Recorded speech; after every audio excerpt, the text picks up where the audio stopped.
Good evening, ladies and gentlemen, and welcome into Hormel Stadium for tonight's Week 4 matchup between the DC Current and the home Boston Whitecaps. I'm Jeff Poster alongside Dusty Rhodes for our call here on MLU Live. Glad you can join us here on our live stream. It's a pretty nice night here, Dusty. A little bit cooler in Medford, Massachusetts, right on the outskirts of Boston, but no wind and no rain or precipitation in the forecast, and should be a good night for Ultimate. Yeah, we actually got out to throw a little bit before the game. Yeah. We had a little extra time. DC's running a little bit late, doing a lot of traffic on the way up. So the conditions are very nice for Ultimate. The disc is flying pretty well. The air isn't too thick. Doesn't have a lot of water in it or anything like that. It's a little chilly. I think it's going to get downright cold before this is done. But aside from that, there shouldn't really be any deleterious effects for either of the two teams. So Boston coming in right now, sitting in second place in the East. They're 2-1, coming off their bye week. And DC, they have had a rough start. They are at the bottom of the Eastern Conference, 0-3, still searching for that first win. And it's kind of tough for them coming in off a long bus trip in which they were delayed. And this is their first road trip of this season. So as we talk about DC, let's talk a little bit about Mark Flores as a guy that we should be watching tonight here for the Current. Yeah, Mark Flores, over the course of this season, has sort of taken the role of being the initiating cutter for the Current when they're on offense. So that doesn't mean that he's necessarily always getting the disc on his first cut, but he's making the opening statement for the defense to react to. And with that, he's gotten 4 goals, 7 assists. He's completing 82.6% of his passes. It's a little low for somebody who's heavily involved in the offense, but his ability to get into the end zone and also distribute the disc helps this DC attack go. The issue, however, is that Boston's defense has played very well generally, and they've taken advantage of every little misstep that their opponents make. So if he's going to be completing passes at about 82% or so, that's going to give Boston a couple opportunities for breaks. If he can clean up some of those passes, then they're going to keep Boston out of the game. And for Boston, you talked about their defense. Well, one guy you don't have to look much further away from for defense is Rob Baker and his return to the MLU this season. Yeah, the return to the MLU for him started with a couple years ago. He was playing with the New York Rumble, and he set the single-season block record. And he's one of those guys that just gets out into the field and creates blocks all over the place. We saw a kick block a couple weeks ago. We've seen him get some early layout blocks in possessions from folks by reading the offense and that sort of thing. But he also is able to score some goals. He's second on the team in defensive points played to Christian Foster. And the two of them, Rob Baker and Christian Foster, are often the reason so far this season that the Whitecaps have been able to exert their will on their opponents. If you create a couple blocks and then have a patient and trustworthy offense, you will beat a lot of teams in Ultimate. So, as I said, Boston coming off their bye week. Their last time they were seen, they were defeating the New York Rumble 22-13. DC coming off a tough loss to the Rumble, 21-19. That was a very tough fourth quarter again. 10 goals that New York scored in that come-from-behind win in the fourth. So let's talk a little bit about the keys to the game. First, for the DC Current. They're 0 for now, but will they be after tonight? And that is just the biggest question for them at this point. Yes, they'll have 2 opportunities over the course of this weekend to get their first victory, but starting off 0 for 3 is something they've not done in their history so far. And the tale of the tape so far for DC is that they have these late-game collapses. So they have to make sure they don't fall apart in the end, and Boston's 15-2 at home, which is the best record of the MLU. DC has to deal with that somehow. They've been very good at home, so let's talk about them on the other side. They're coming off a bye week, but I'm sure eager to get back on the field. Yeah, Boston is consistently playing well so far, even though they've lost to the Spinners. They were a little bit surprised by that. They blew out the New York Rumble in the next game that they had, and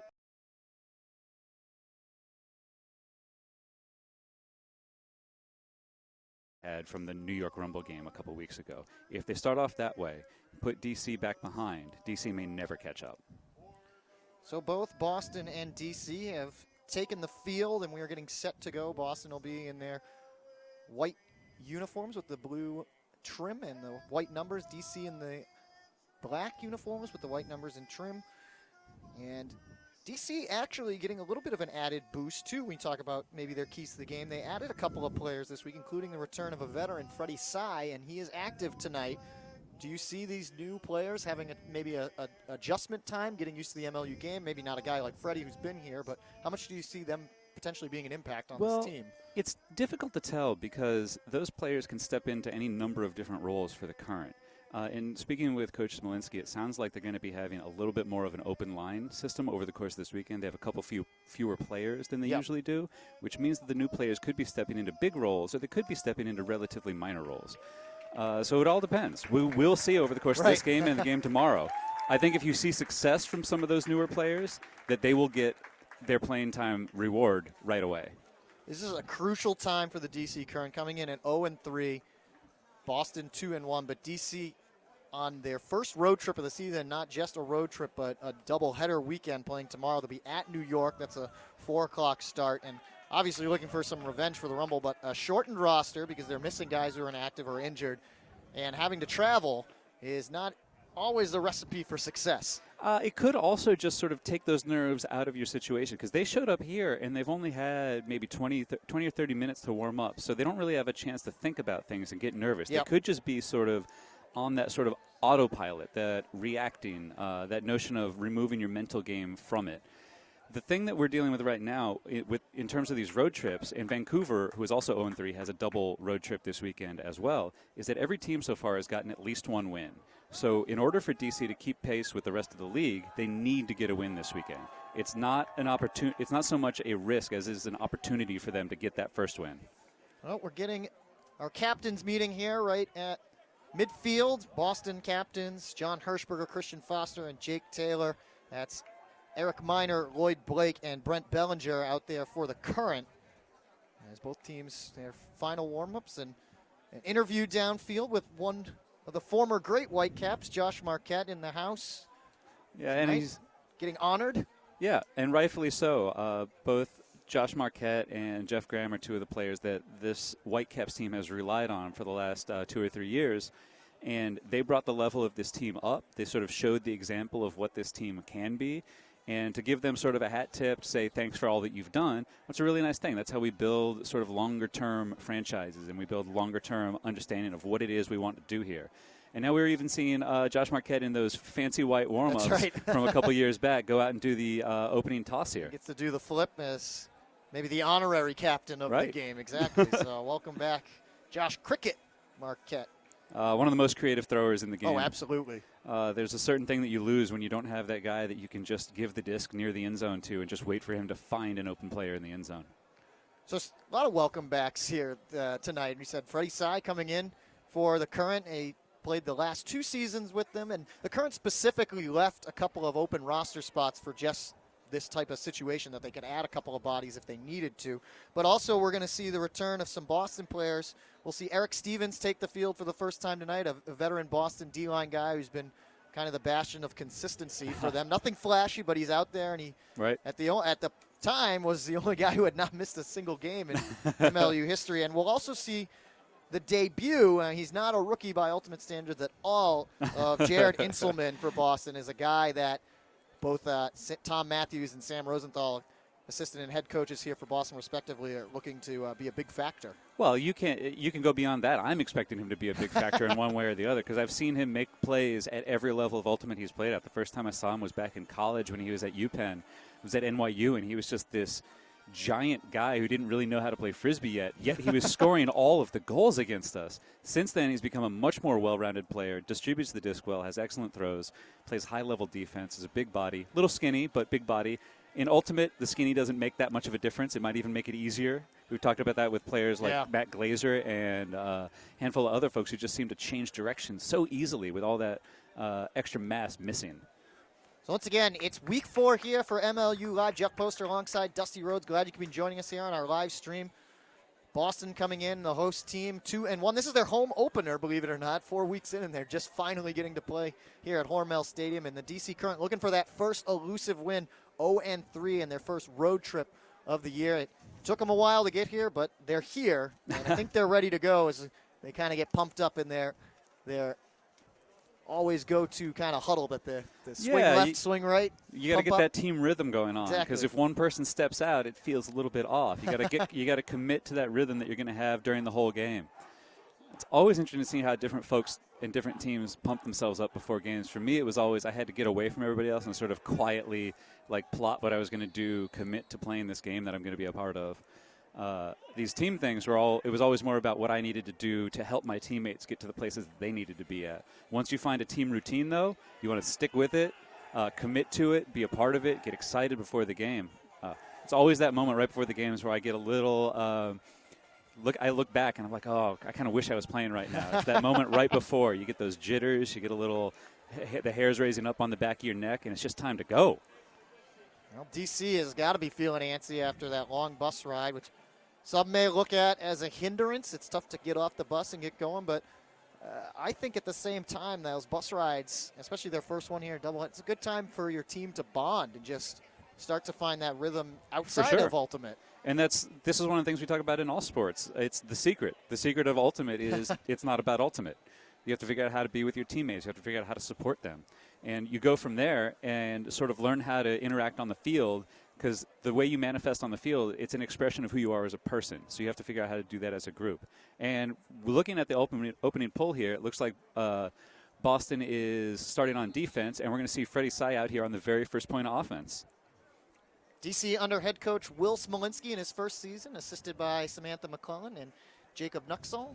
Boston, as I mentioned, Sam Rosenthal and Tom Matthews, the head and assistant coach in their third season. They've got a title under their belts, and we're underway. Christian Foster with that pull left to right, and there he is, Sy. Already got his first throw. And it was complete, right up to Ferraro. Ferraro was a guy that was listed as questionable, but out there dealing with a knee injury. He's got a knee. That's one of those terms that is snuck into sports. Out with an ankle, out with a knee. There he is again, getting that swing from Delrico Johnson. DC's pushing a little too deep with their cutters right now, but if they get up line passes like that one, they'll be able to use it anyway. Lloyd Blake sends it over and back to Johnson again. Kyle Khalifa getting a touch in there as well. Blake is their go-to guy. He's a statistical leader all over the offense, not just for the Current, but in the league. A lot of time here. Hammer over the top as Johnson beats Foster, and Johnson looking to put it into Khalifa, and he tracks it down, and DC gets off the bus, and they score the opening point. I think we should also expect to see a lot of Kyle Khalifa today, because he's been playing a very good role as one of the other primary cutters that DC uses. Distributes the disc well after he gets it, but he also has a good eye for the end zone. He has an ability to anticipate and read his teammates and then get into the end zone and provide them an easy opportunity to throw a goal. DC, if you did not see week one against Boston, or really any of their games, they get off to very good starts, but that fourth quarter has just been very troublesome for them. Yeah, it can always be tough. I mean, the way you start out the game is you usually go to your dominant strategies. Once you get to the fourth quarter, you have a tendency to have to go back to that same well. And if you're not quite strong enough, or if the opponent has a good read on what you're doing, it can be much more difficult to use those same advantages later in the game. Griezmann with the pull for DC. Bobbled but off the ground, and there's our first look at Inselman. In the middle. I talked to Sam Rosenthal before the game. Normally we see Jake Taylor as that center puller, but he's out cutting. He's downfield tonight. The bottom of your screen right now. Quite up. Jay Clark, pretty good rookie here. And Clark, that one a little bit over Hartwiger, but it floats, and there is Taylor. Taylor reels it in. Now he's got some space to work as DC backs off their defense. Here they come in for the mark. He's going to swing it, dump it back to Inselman as Boston looks to use, well, they were looking to that other side of the field, but they put it to Clark. And Clark gets it to Hulkyard, and Boston comes right back and gets their first point, 1-1. As they eventually worked up the field there was a lot of space just tight to the sideline. I know that sounds odd to say, tight to the sideline, but a lot of space. But they did a good job of keeping their stack far enough away that they could make those sort of horizontal cuts to get out there. As you mentioned, they're moving Taylor downfield. Yeah. And DC at this point is still keeping Eric Miner on him as a matchup. Eric Miner is usually used against center handlers, so sort of uses that length to try to dissuade their throws, get a little hand block here and there. He's usually not the sort of player that you match up on a cutter. It'll be interesting to see if they keep using Miner on Taylor as he stays downfield, or if they rotate those matchups a little bit. Now, Christian Foster will pull for Boston once again. It's a nice pull. We might see Taylor go back as a handler. I mean, he was set up to throw an assist there after he bailed out Hartwigger. Blake on the far side. Boston's in a little bit of a matchup zone here. They're going to get into man defense for the most part, but they started off in a little zone read. There's that upline cut for Blake that he loves so much. And contact. Banerjee and Blake, key matchup. I think the refs needed to call that a little bit earlier, but it seemed like Blake was asking for the call rather than having the call made. Yeah, he looked right up at the ref. He's accurate. I mean, that call did need to be made. There's Ferraro again on the sideline, and they put it in as Delrico Johnson celebrates that his first score of the night, and it's 2-1 DC. He was telling me he had some celebrations on tap for this weekend. If we're starting there, we're showing a little bit of rhythm, showing a little bit of rhyme to it, and that the goal that was thrown to him was a nice, quick, left-handed flick. It looked like it was a break back through the middle. So long as you have enough vision and you know where the defenders are, so you won't have someone coming across to get the block, that's an excellent break. But Mark needs to put a little bit more pressure on that to make it not quite so easy. That point had our first whistle of the night, so let's meet our referees. It'll be Max Lloyd, Dennis Poirier, John Levy, and the head official tonight, Jamie Rhodes. Hey, I've heard that name before. I recognize that, Jamie Rhodes. He was my right here. That's right. Jamie still reffing for the league, stepped down as the head ref. Yeah, you get more and more kids. That's kind of what happens. He's only up to 2 so far, but they're both lovely and had a chance to spend some time with them as well as Jamie's wife. It was a great time. Happy to be up here, and now we'll see if Jamie can keep up his end of the bargain as a ref. Tyler Chan with a quick one-handed grab with the left. Gets it up to Taylor. Matt Little going deep. He's another guy that's been a big-time handler for Boston, so they're putting him downfield as he rings in that catch right there. Most of these Boston players are versatile enough that you can move them through positions and take advantage of matchups from your opponents. Inselman swings it to Cooper. Boston doing a nice job, and what fluid offense right there as they get it from Inselman to Cooper to Taylor, and in for the score is Jay Clark. The key there was that first break. It might have been from Inselman. It might have been from the pass just before that. But once they started going over to the backhand break side, they never had to slow down again. DC didn't slow them with the mark, and downfield the defenders weren't able to close that space to either dissuade the throw or to get a block. So both teams perfect here on offense through the first 2 points, 2 holds for each. I expect that after you say that, we will get a turn very quickly here. I think that's been the tenor of it over the games jinx, that we've worked together. Announcer jinx. Oh, it's a classic. It's just that thing where you start paying attention to the thing that you just talked about. That's why you'll never hear a baseball announcer say that a pitcher has either a perfect game or a no-hitter going, because the very next pitch. Well, that's why the pitchers are in the dugout saying, "Don't touch me, don't touch me. Exactly. Leave me over here. Don't talk to me. Don't make eye contact." Eric Stevens said his first appearance this season, missed the first 2 road trips. It's another nice deep pull. Very good pull. And he'll get it up to Blake. Blake fake to throw to Ferraro. Good defense from Baker. This one out to space and on cue as Frederick Braz get the catch D, dumps it back to Katz. Stevens looking to put it in. And he gets knocked down, and there is the whistle. Yeah. So he'll basically just take it up to the goal line. And while Braz got that block, it was really due to Rob Baker's defense on the reset. He confused Blake and made him throw a confused pass up to a different receiver. Stevens has to drop it back for Doherty. Back to Stevens. And Eric Stevens, this is a tight one, and Terry Roth just lays out and rips it down. That was a fantastic catch. It looked like Khalifa had the angle on the disc and may have even gotten a piece of it before Roth actually caught that. But Roth's focus and commitment to putting his body on the line for that disc is what made that play happen.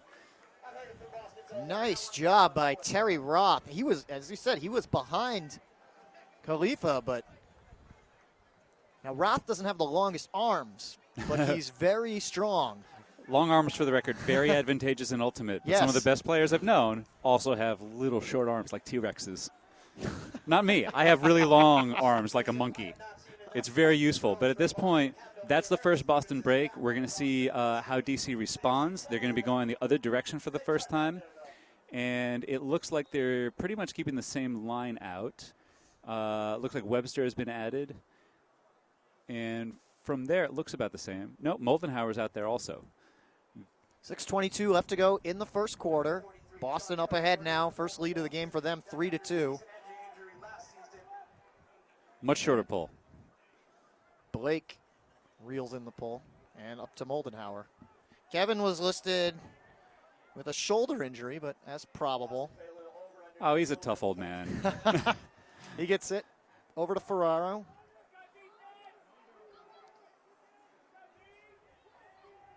Put this one up high. Nice grab. DC reels that one in with two hands. And now a Blady flick to the end zone. The layout bid not there.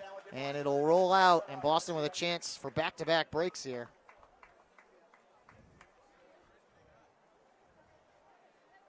Sorry, I don't think that was actually Kevin. Yeah, I think it was Ferraro. I realized that too. That's 15 versus 5. He's going to rightfully give me a hard time about that one. Probably. There's Andrew Hooker. Gets it up to moving down, Hirschberger. Moving down pretty easily here. A lot of speed from Victor Lua. And they don't get it to him. Boston's working out of a very clean vert stack right now. They've got a lot of players up even with the disc, so the deep space is very open. Hirschberger's working it pretty well against Johnson. He wants it. He just threw his arms up. He's got it from the pass from Foster. David DeBaz downfield. He's got some space on Blake. They don't go to him. Now the layout bid just comes up short for Banerjee. A little bit too much on the throw from Nick Murphy. The single positive to that is that the DC Current did not get a fast break and rolled towards the sideline, which means they're in a tighter space here. Blake swings it out to Sy. And Sy, a little bit too much for Delrico Johnson. I think Delrico Johnson thought that was for a player behind him. I think so, too. He looked at the disc, and normally Delrico's a guy who can come down with a pass like that. Yeah, thought maybe somebody else was out in that space, and Boston taking their time here to get it started with Hooker's break right away. Hirschberger. Foster's poached on the opposite side. That disc had some motion on it. The wind is picking up here. A little bit, yeah. And now Foster will send a flick to Hirschberger, and Johnson comes over and knocks it down. Now we've got that early long point. Whichever team comes out of this is going to have an advantage for the rest of the way. Timeout. On cue. DC calls it. And it's a perfect time for us to talk about the rule change that was instituted this week for this weekend. Yeah, so normally when you call it timeout, you have a decent amount of time. You have a minute and a half or a minute and 45 seconds, depending on how tightly we're calling it, to get back out on the field. But in the MLU, if you call a timeout just after you've scored, you then get to pull from midfield. The rule change is that if you call the timeout just after you've scored, in order to pull from midfield, you only get an extra 20 seconds added on to the 45 seconds that you normally get in order to pull. So that should move the game along pretty well, keep the pace up a little bit, keep the back and forth going. Yeah, absolutely. And aside from that, it'll just stop the stoppages. We won't have to see so much of the field without players on it. We'll see the field with players on it far more frequently. Now this, being in the middle of a point, is a full timeout. So players are off the field, but a very good change, I would say. And I think most people would agree. It'll just hopefully get the pacing of the game up a little bit. Yeah, just stronger. I haven't heard anybody talk negatively about that. Everybody is in favor of closing down that time in order to just get a midfield pull going. You don't want to have it be too short, because then either one team or the other will be unprepared for what's going to come on. They won't necessarily be able to get the right line on. But narrowing it down a little bit gets it closer to what we generally think of as ultimate. As we go through rule changes and we try out different things, and then we try them out on the field, you have to decide which ones to keep, which ones to discard, and decide which ones to change a little bit. It's an experimental process. And this is a good one. Rule change was announced through the official podcast. And I should say the official show of the MLU, Cleats and Cufflinks, which you can catch our very own Dusty Rhodes on weekly. It's a fun time. We get to talk about Frisbee. We get to talk about basketball. We get to talk about Heavy Seas, the beer sponsor. A nice brew. Yeah, that's pretty. It's a wonderful time. That's one of the best things about doing a little bit of a show here and there, is that people sometimes give you free things. That's right. You can see me wear all of the 200 or 300 Ultimate jerseys that I've got at different times. Got to make use of these shirts. So DC gets their offense back in there. Ferraro starts it right up. Nice cut from Blake. Pretty much brings the disc to midfield, and now he's going to look towards the end zone and should carry for Delrico Johnson, and that is how you take advantage of a timeout. Yeah, and for the most part, that was the same line that was just out there. They just managed to give them a breather, and then they put them back out, gave a little play call, decided how they were going to script what happened next, and managed to spring Delrico Johnson open for a nice deep look there. Well, the big 1-2 punch for DC this season was expected to be Delrico Johnson and Lloyd Blake, and they connect right there. That's Delrico's second goal of the game and ties the game up at 3 with 3:48 left to go in the first. Yeah, so far Boston's got the only break, but it looks like DC's prepared for this game. It might just be that adrenaline that we talked about early on in the game, and it'll be a matter of whether they can maintain that throughout the course of 40 minutes of play.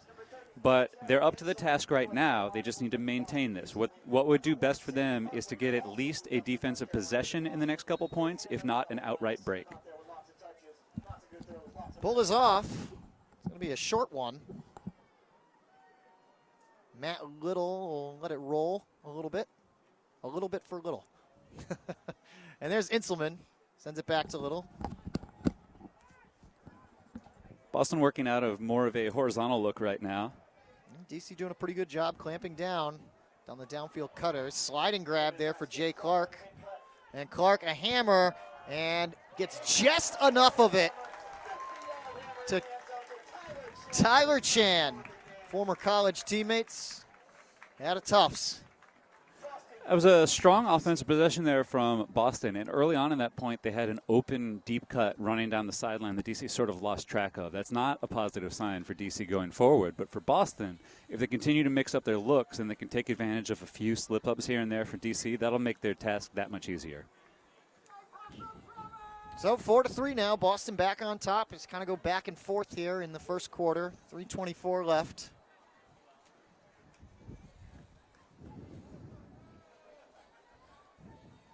Said, DC, that the toughest part for them would be to maintain the energy that you tried to kind of accumulate and store while you're on that bus. And it is not, it's a long bus ride from DC to Boston. I've done it many times. Yes, it's a quite long bus ride. Fortunately, I managed to come up a little bit early. Yeah. Didn't have to do the whole bus. And it was made longer, DC's trip was, by that delay. So. Yep. And here we've got Boston trying to pin DC to the sideline, see how they're going to respond here. They'll have it right in front of the Whitecaps bench. Boston's coming out almost in midfield. Like a 3-4 matchup right now. They're going to be looking for a block on this first pass. Hirschberger kind of poaching there, and DC turns it over anyway. Pretty good trap defense, I believe, from Ben Katz on Blake. There was a miscommunication there a little bit from Blake to Cy, cutting off the sideline. Could have been a little bit better throw, and it would have gotten there anyway. But now Boston is working up pretty confidently here. Early break opportunities like this give you a fresh offense rather than a slightly tired offense. Quick swings, got the disc all the way to the other side of the field. Now back to center, and Hooker has it again. Stevens, Eric Stevens, a backhand to Hirschberger. It's kind of low, but the DC's running sort of a poach here where they're not really covering the man with the disc, and that can often throw teams off and make them take slightly riskier chances. But in this case, that blade off to the far side hung up just long enough in order to get to that soft spot in the zone that DC was running. Doherty with the grab, and Stevens with the throw. So welcome back, Eric Stevens. And it makes it 5-3 with 2:34 left to go in the first. Let's say we're in an interesting spot right now. So this is the moment where DC has to make sure that they score this point. Yeah. This is possibly the most important point they've played thus far in this specific game. They're going to be going back. Seems a little bit upwind right now because we can feel this breeze coming through the press box. Yeah. But they can do it.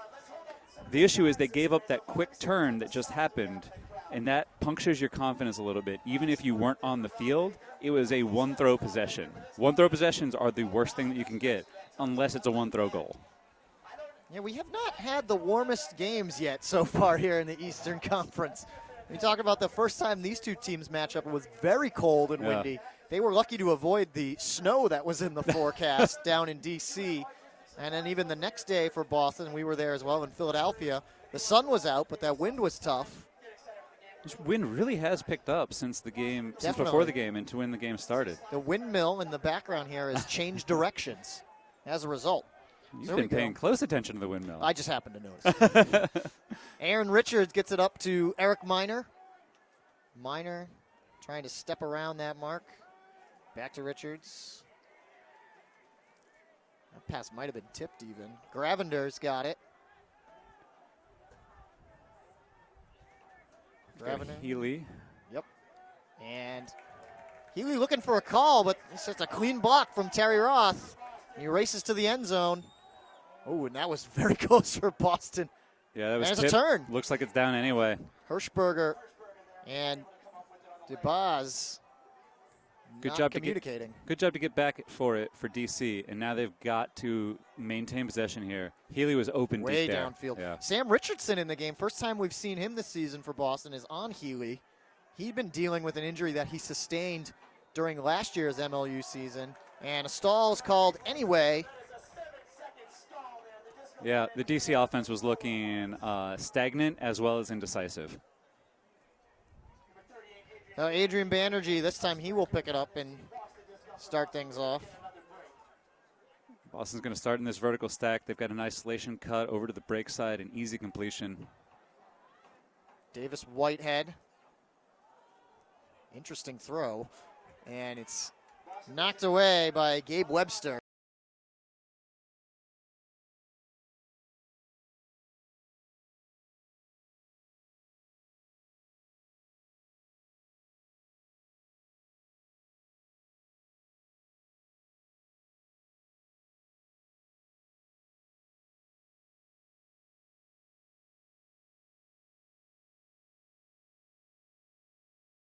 Focus, and it took more than one bobble to get it. But then Eric Miner just decides to take that bobbled catch in this late possession, toss it right back to Boston. Victor Lua with the catch D, and Boston now with 30 seconds potentially can, well, they're going to go for it right here. Looking downfield, Banerjee lets loose. It's Sam Richardson, and Richardson, that's got to feel good for him. His first game back from an injured shoulder last year, and he gets the score. That was a really, really tough possession and tough point overall for DC. They had so many opportunities there. They had an ugly turnover or two, and then they got it back, and then they still didn't manage to take advantage of that last moment that they had where Miner had the disc, saw an open player, and just didn't execute the throw. So it's not a decision issue, it's an execution issue.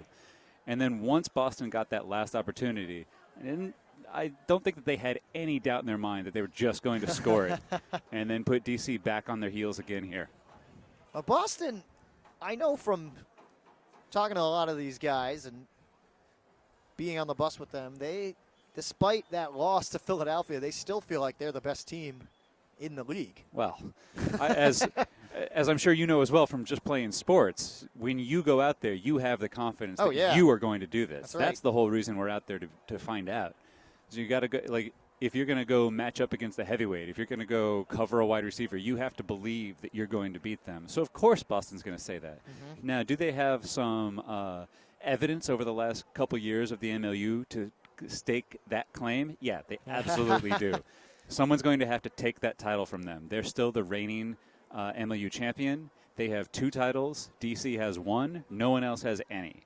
So these are the 2 teams that are in the conversation. And Boston is here trying to make sure that DC doesn't think that they're going to be able to compete at all this season. Well, right now, Philadelphia at the top of the East. They're off this week. They have the 4-0 record, but they will be in Boston on the 14th. So that should be an interesting game. The Whitecaps opened up with 3 straight on the road, as opposed to DC, who had 3 straight at home. So a game of firsts here tonight is Chip Cobb. Down to about 5 seconds. Lets loose. Ben Katz comes over, catches it, and that'll do it for the first quarter. Boston gets 3 breaks, and they've doubled up DC here, 6-3. It's helpful to score the last 3 goals of the game of the quarter there. And DC didn't.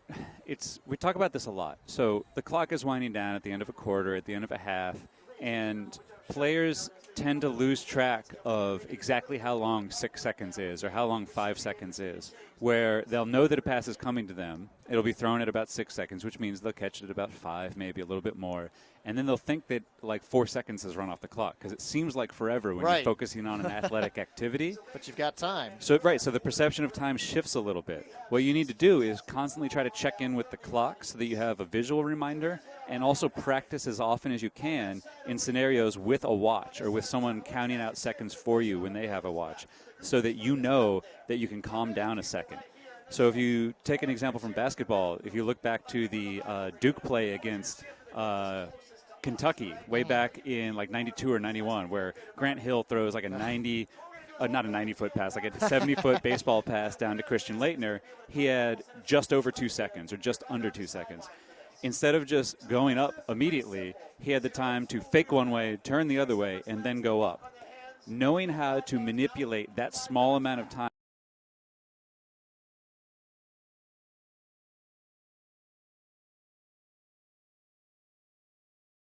back to clocks. But the experience doing that over years and years hasn't accumulated for players yet.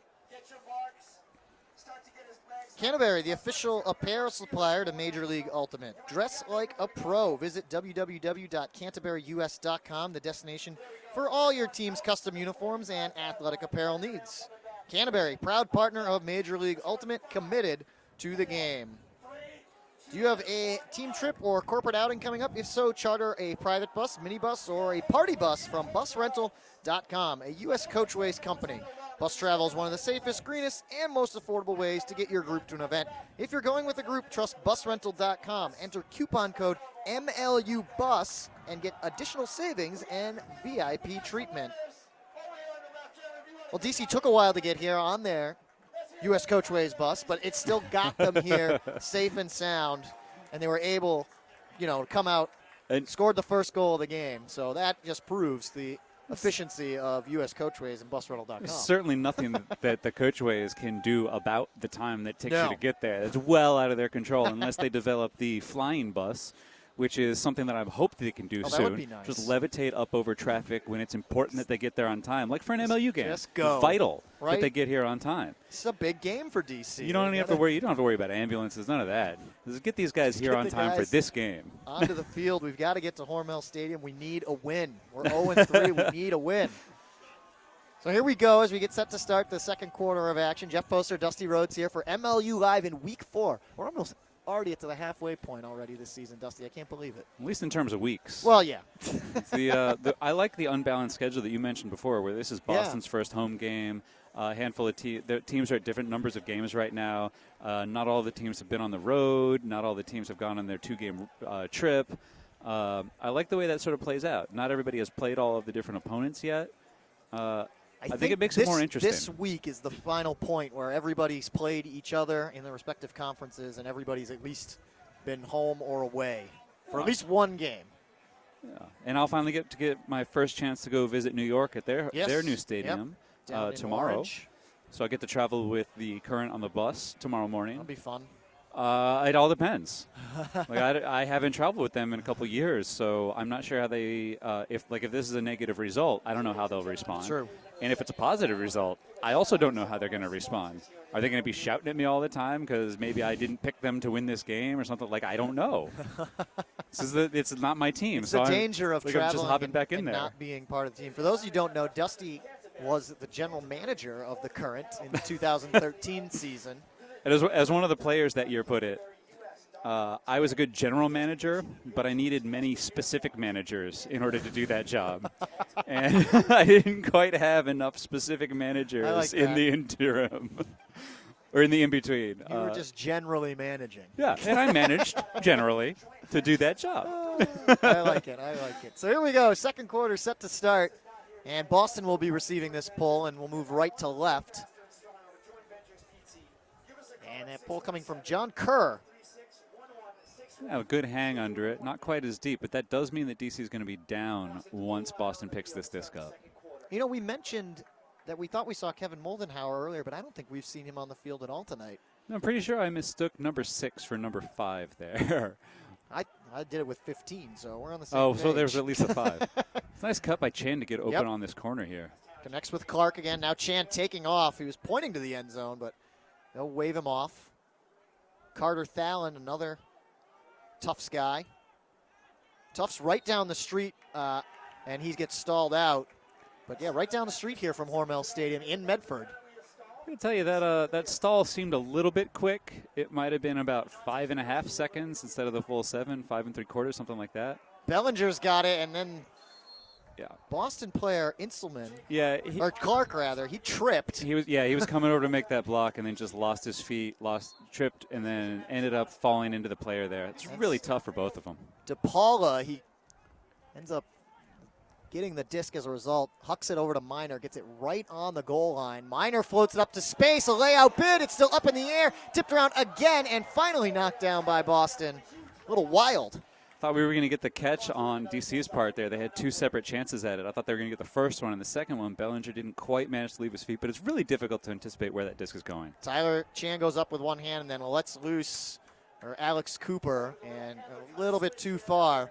And Cooper, he's another Tufts guy, so we've got at least 4 Tufts players, or former Tufts players, on the field right now. Big layout bid from one of them, Clark. Couldn't get it. DC's got it up to Bartenstein. Now over to Michael Moses. Moses looking for the end zone, and just a little bit too far there for either Kerr or Miner. I think both the throw from Moses as well as the throw from Chan, both of those turnovers were affected seriously by the wind, where they were trying to use the edge of the disc a little too much to rely on in this specific environment. And the issue with Chan was also that he tried to throw that so hard that he lost control of the edge a little bit. It went a lot outside in rather than being a solid, flat, or even inside-out throw going upwind a bit. That last pass rolled very far out the back of the end zone that Matt Little had to jog at least 15 yards. It seemed to pick it up. Well, that killed off about 30 seconds.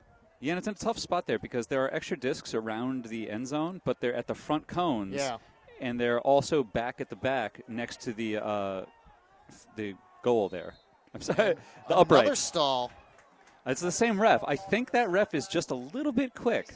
I could be wrong. When we get to go back and look at the video, we get to see exactly how long these stalls are taking. But usually you don't see that many. That's Max Lloyd.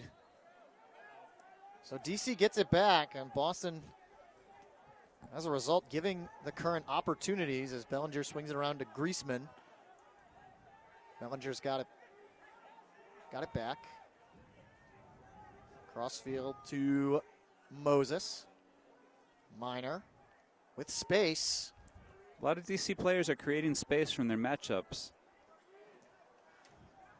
They just need to maintain possession in order to get there. And Bellinger floats one up into the end zone, and Kerr, short jump, and he's got it for the score. 6:33 left to go, and DC, believe it or not, that was the first point of this second quarter. Nearly 4 minutes gone. And with that, we've got DC's first break. That's right. It was as you said, that was quite a long point, about 3 minutes and It's three and a half minutes. Basically, yeah. Half of that was, as you mentioned, when the disc rolled out the back there. But the rest of it, there were a lot of turnovers and even some sustained possession here and there. But on the whole, that's a win for DC. Looks like we got full timeout for Boston as they're a bit shorthanded on the offensive side of the disc tonight. So Sam Rosenthal will give his guys just a minute to breathe here. They are going to be coming back out onto the field. Oh, no. It sounds like it was DC's timeout. Oh. So we'll be right back out here quickly. First time we've seen this, and I don't know if Boston, well, maybe both teams are still a little bit trying to react to it. Boston only's got 3 players on the field. Yeah, and if it's the first time we've gone through this, we'll try to make sure we give everybody a chance to confirm that which type of timeout we called and all of that. We're having some discussions with the refs and DC right now, whereas a moment ago it was the refs speaking with Boston to clarify.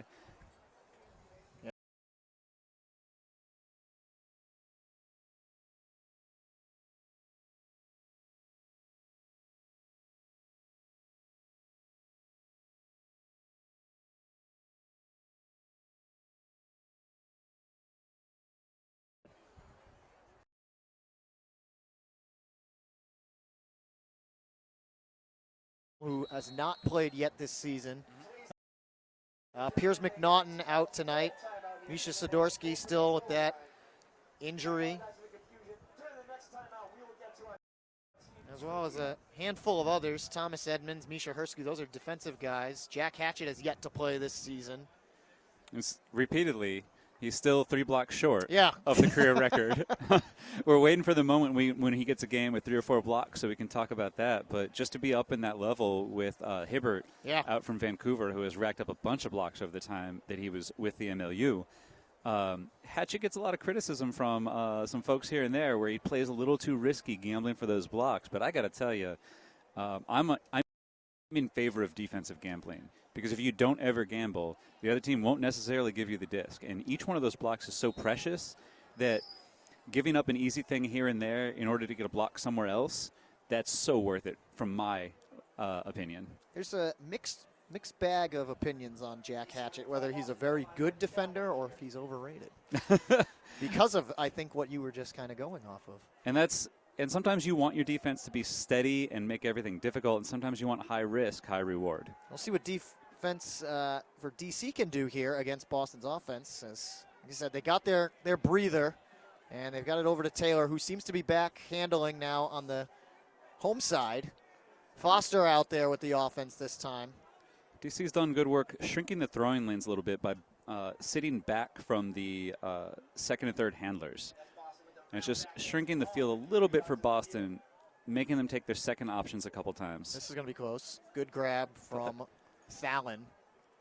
Inselman has stepped right into this center handler role in his first MLU game pretty easily. Yeah, I mean, if you know how to control the field, direct your teammates, distribute the disc, you can step into any offense. He's looking to put it into the end zone, and there it is. Alex Cooper cutting across the front, right behind the goal line, and Inselman gets his first career MLU point as an assist. Yeah, good to get up on the board. Second timeout and see how quickly this turns over as. And he's going right out to the field. Yep.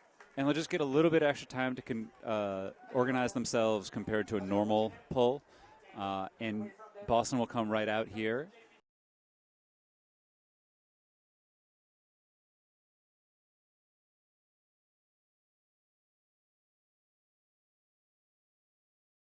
O-point, and is normally the guy who would be doing the midfield pull honors, has come off. This happened last week, or 2 weeks ago, I should say, against New York. Foster did not pull all the midfield points, and I believe Ben Katz, he's the guy kind of organizing the team right now for Boston. We saw him take a couple of them, but it's at the other end, and that's Stevens. This looks like one of those hard-driving attempts at a pull that slowed down. Still gets by Delrico Johnson. DC is just not fielding it cleanly. Very low throw. Good dig out. First time we've seen DC's offense in this second quarter. And there's another low throw, and it's too low. Turf it, and Boston looking for a break opportunity. Yep. Execution errors on short fields can kill you.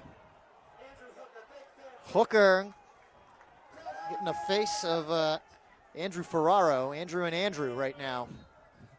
And now they'll get it at the goal line, and Hooker again getting bodied up by Ferraro. I didn't hear a whistle there. Yeah, I didn't think so either. I really don't think that was a foul either. He's kind of asking for it, and that bump was more of a foul than the one that was called. And now he's stalled out. So as a result, DC gets the disc back. Freddie Sy picks it up. Yeah, DC's got space here, and Johnson has created space for himself, and the offense is a little stretched out right now. Their deepest player is 50 yards from the disc. And they're trying to swing it back to center. They've got it in the hands of Solis. They've got to determine what their purpose here. What do they want their offense to look like in this moment? Delrico Johnson able to get past Doherty. Back to Solis. It's popped up in the air and can't hang on to it. So Boston with a chance. Still a break opportunity. This is all off of the result of a midfield pull. Just about 14 yards out here, so this should be pretty routine for Boston. They've had one of the cleanest end zone offenses in the league over the last 3 years. He had a whistle, just before the throw, which would have been a goal. There was a lot going on right at the front of the stack there. At least 2 players were running into each other, possibly 3, maybe 2 fell down, definitely 1 hit the ground, and it looks like we've got an injury sub here on the break as well. Yeah, Ferraro coming out, and coming in, Aaron Richards. Boston, Jared Inselman will come in as they can as well make a substitution. And Sam Rosenthal's making his case to pull out whoever he wants. It seems that Murphy couldn't find the ref on this sideline to get that information out to the other ref. So step out onto the field, make yourself seen.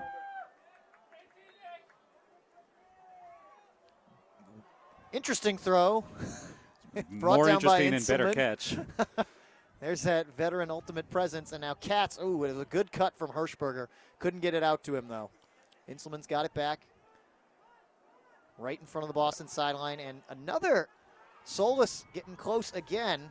Yeah, that one looked like a bit of a foul. Boston wanted it, and nice put from Hooker as Katz escaped the crowd, found his way in the end zone, and Hooker gets the disc to him for the score, and it's now 8-4 Boston. I tell you, Hooker's been a great addition for the Whitecaps as the season has gone on, and maybe in part a product of them missing some players this weekend, but he's played more and more of a role, is sort of earning the trust of his teammates, figuring out what it is he needs to do for this team in order to help them be successful, because it's always different from when you switch from the Dogfish to the Whitecaps, or you switch from any team to a different one. You play a little bit of a different role.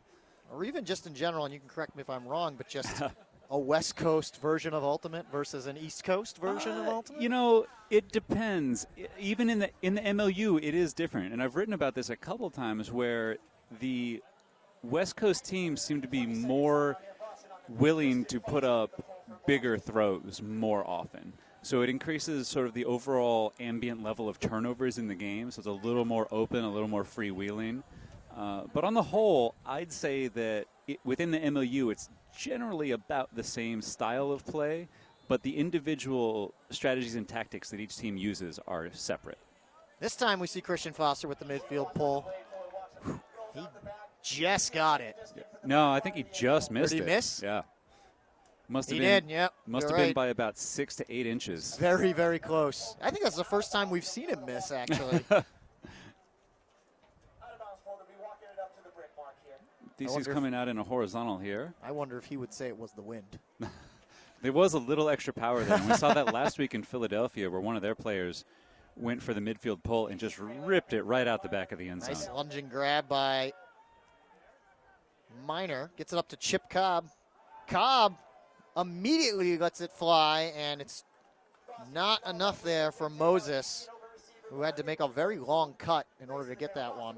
Yeah, and it's that same type of throw where there's a lot of the disc has a lot of outside in on it, and the wind affects that. It makes it dive back down a little bit faster. A scuba over the top. Banerjee's got it. Foster. Oh, a big elevation, and that's a tough one. Victor Lua.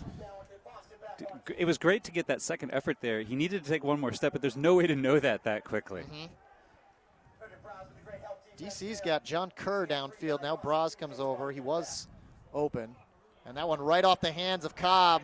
Cobb's got to get back up and chase.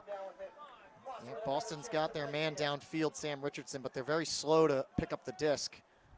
Hirschberger picks it up. Lua, that time he makes the grab on a easier catch. Much. Floats that one up to Banerjee and then into the end zone. And the man who started the point with the pull finishes the point with the score. And that is Boston's second three-point run. They ended the first quarter with it, and now they've got this in the second quarter. We've had 4 points scored so far over about 8 minutes and 11 seconds of play. 8 minutes, 13 seconds of play. And Boston has 3 of those 4. It doesn't always matter if you have a high-scoring quarter or a low-scoring quarter, but if you hold the majority of the points in that quarter, you extend your lead just as much.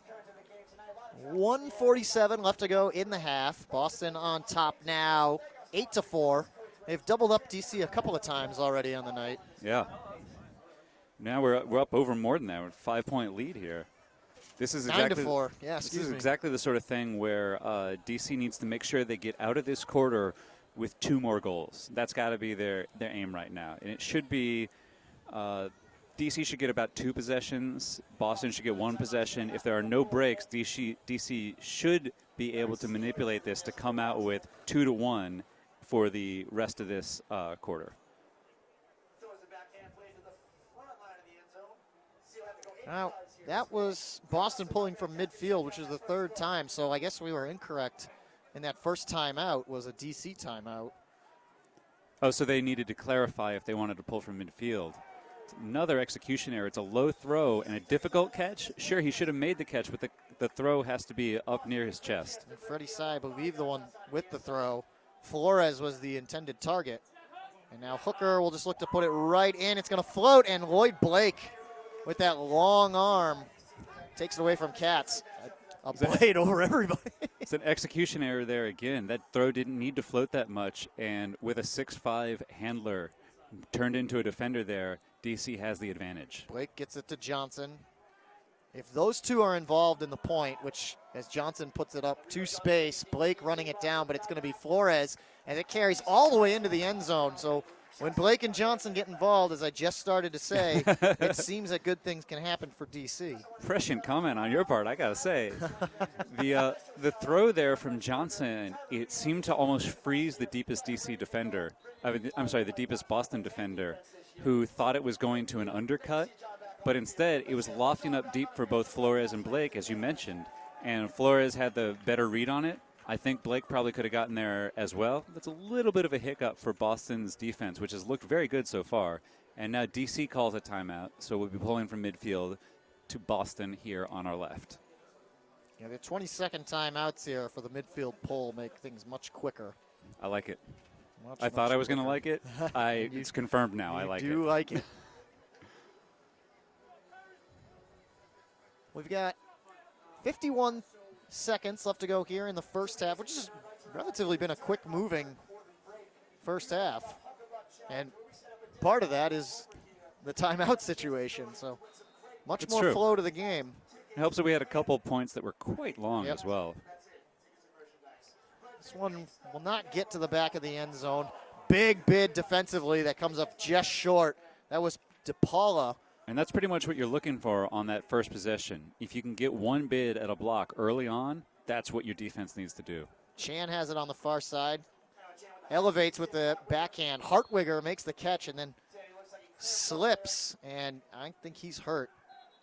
I'm not sure exactly what happened there. He might have turned an ankle, might have come up with a pulled muscle of some kind, but it didn't look like there was any contact from here. There certainly may have been. It certainly wasn't intentional. He's walking off the field under his own power, which is a good sign. If he turns out to be okay, then I'm sure Boston players will have fun with Sandy for this. It looks like they're getting an extra 10 yards there, so there was something called. And now we've got 31 seconds left for Boston to score here. What their ideal possession is going to be is 31 seconds of Frisbee that ends with a goal. That one bobbled but held onto by Thalen. It was a good substitution getting Jake Taylor in there, so lose a handler, gain a handler. Chan with a quick cut. Clark looking to the end zone, and Thalen was trying to get through the crowd and avoid a pick. DC needs to hurry here. They've got 10 seconds now. Clock moving, and DC now the referees are, I don't know if Thalen was arguing that there was a pick, and he came through and he was bent down. That's why he didn't see it, but it's going to go back to Boston. I can't. Foul.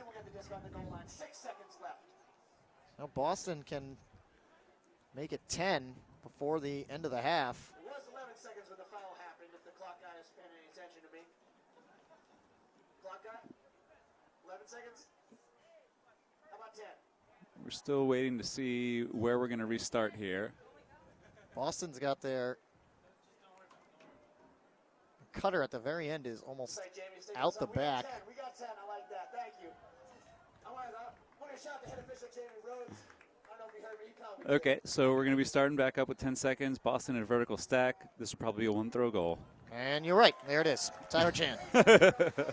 He's a very, Predicted very, that one. he's a very, very difficult person to deal with when you're just starting from a stop and he's running in one direction. I know that sounds simplistic, but having the speed and quickness and acceleration to get all the way over there, it just makes your end zone offense that much easier for the thrower. Well, they leave 5 seconds exactly on the clock, so DC could let the pull fall and let their cutters get downfield, and they could get a huck off. That's key. On a lot of these situations, we've seen the teams rush to catch the disc and then put it into play, but their offensive players aren't far enough downfield to be effective for the throw that they're trying. I'm not sure why that happens so frequently. It's got to be the sort of thing you talk about in practice, right? You think. Obviously, I would think. Yes, yes. We'll find out here with the 5 seconds, and it'll be a full field pull.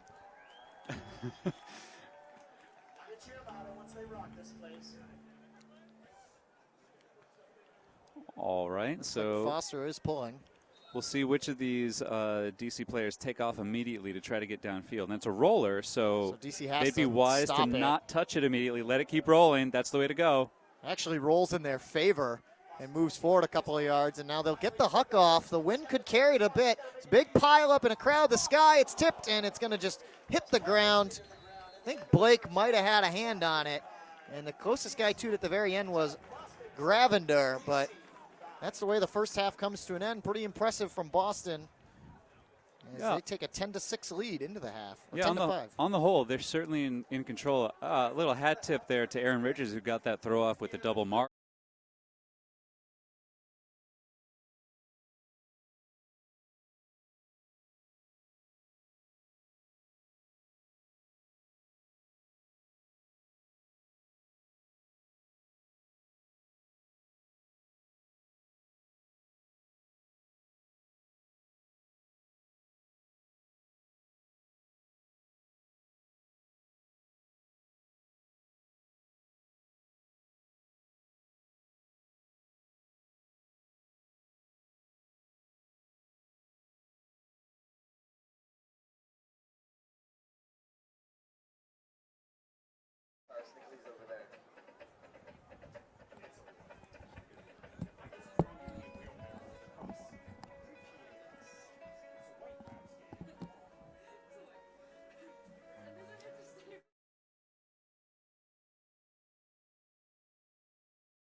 Hi, everybody. Welcome back to Hormel Stadium. And we're set to start the second half of action. Halftime wrapping up. Jeff Poster, Dusty Rhodes here for MLU Live in Week 4 action. The Whitecaps hosting the Current.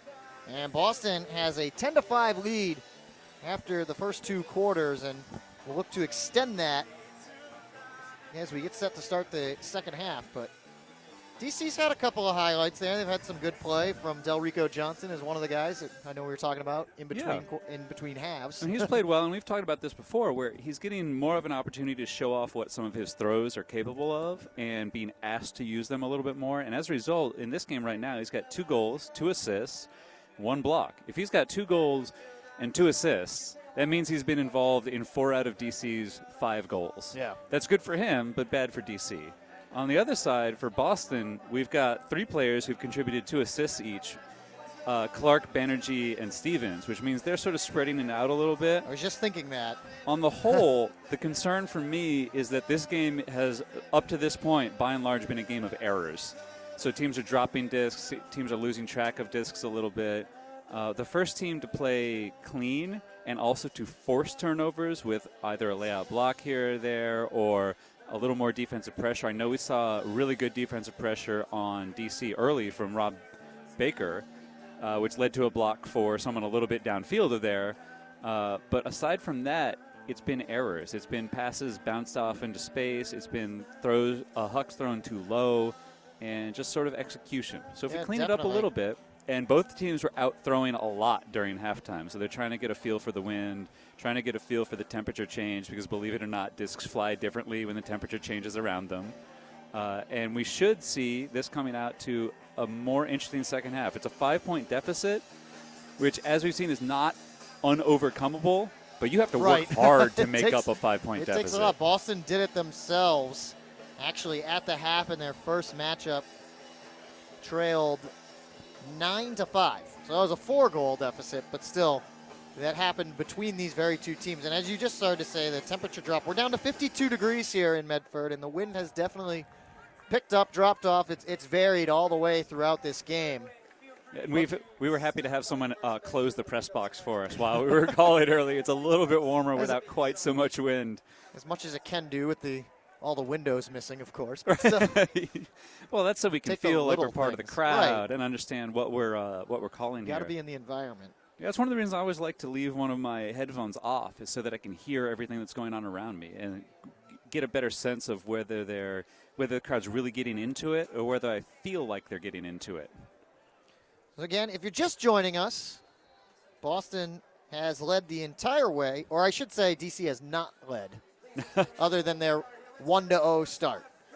So Boston is really taking control, and they did it mostly off of just DC's mistakes. It's not necessarily Boston getting great defensive plays. They have played well, but it's nothing highlight reel worthy, I would say. There's been no amazing layout blocks or anything like that. It's just, like you said, Dusty, mistakes are happening, and the one team is capitalizing and the other team is not. Words of De La Soul, stakes is high. This is a big weekend for DC, and whether they win this game or not, they've got to maintain their confidence and maintain their belief through this second half, and that will carry over into the game tomorrow. I mean, they have 2 games this weekend. They'll be, as we said earlier, down in New York or New Jersey tomorrow afternoon, 4 o'clock start to take on the Rumble, and definitely looking for revenge. But we've seen teams on the second day of the back-to-backs. They're not quite as crisp that next day, especially when they're traveling. I think the best example we saw was Philadelphia in week 1, because they got to host Boston as they played their second game. But even Portland, who did have a phenomenal comeback in week 2, I believe, against Seattle, even they were not as crisp that second day. And DC, if they lose tonight, in danger of going 0-5 to start the year and can virtually say goodbye to the playoffs. Yeah. Especially with Philadelphia already with 4 wins, and Boston at that point would have 3. So a lot of ground to make up in not as much time. But here we are. DC's working out of a horizontal here. This is a really good, purposeful offensive point so far. Clear foul there. Hope he didn't get banged or twist his ankle a little bit here. That'd be rough for DC. Hooker helps him up. He's going to come off the field again under his own power. It's a clear unintentional contact there. He just got tangled up, but the results of it could be really negative for DC. Solis comes in. Boston keeps the same 7 out there. Johnson and Blake are involved on the points. Good things tend to happen. And another dig out. By Richards there, that was a good scoop up. Cy trying to get around Doherty. It's the same ref in the same spot, and I might be having a quick count. All of DC, as well as I, think that was just a little bit fast. So Boston will take it back close to midfield, 10 yards away. Hooker sends it up to Foster, and look at the speed here down at the other end as Ben Katz just outran all of the DC defense and gets the 11th goal of the game and the first score here in the third. I tell you, while you notice the speed on that, the thing that stood out to me was the calmness and ease with which Foster put that disc into the back corner of the end zone easily for that assist. He just, we've seen a lot of players have a little bit of an issue with the wind, but that looked so confident. Love to see that from a thrower. He's full of confidence in general, I would say. But yes, yeah, he knew Katz was going to be there. And then now we've got Boston with their first break coming right out of half, extends this lead from a 5-point to a 6-point. Took a minute 15 off the clock, 8:45 left to go in the third. And DC has got to find some answers here. Yeah. I think that's the right way to put it. It's nothing but questions right now. I'm wondering what they're going to do. What's their plan here? How are they going to get the offense off the field so they can get the defense onto the field to make their comeback? First game, too, that they've been down by this much. They have 3 losses, but they very well could be 3-0 at the same time. That's the weird thing. None of their games have been, 1-2 point affairs. And this one is floated up into a crowd, tipped around, and Boston gets the last laugh. They knock it down. All kinds of guys in that. I think DC pile. got up early and often. There were 2 players up, and they even had a guy there ready to play the tip, but the Boston player managed to defend the guy who was on the tip, and now we've got a big look deep. Hirschberger and Stevens are looking to connect to Stevens, and a good defensive play from Kerr. Minor, 2 players back for DC. Boston hacks at it. They're just shy of the end zone. Gravender was trying to get Kerr to get up and run in, but he's finally got a guy at the other end of the field who gets the score.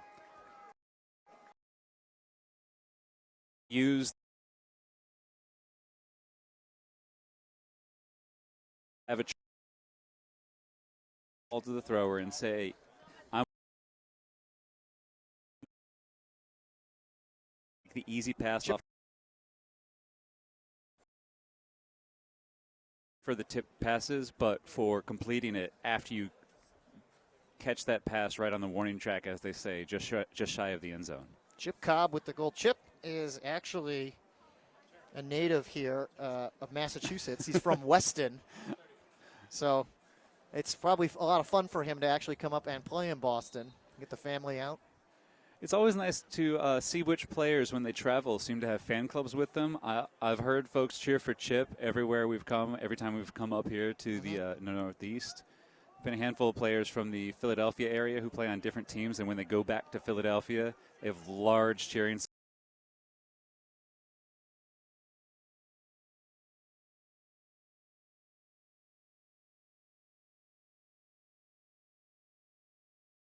sections. Chip Cobb for a goal. It's been slow but purposeful. Yeah, I guess so. I was about to finish that, but then he unleashed that nice pinpoint hammer. And I was always taught that when we're throwing hammers, you don't actually want them to flatten out because that gives an opportunity for the defense to catch up. You just want it to be pinpoint and come down high so that receiver has an opportunity to catch it at his highest point, or to make it so that the defender has to attempt to make a play on a knifing blade rather than a flat disc.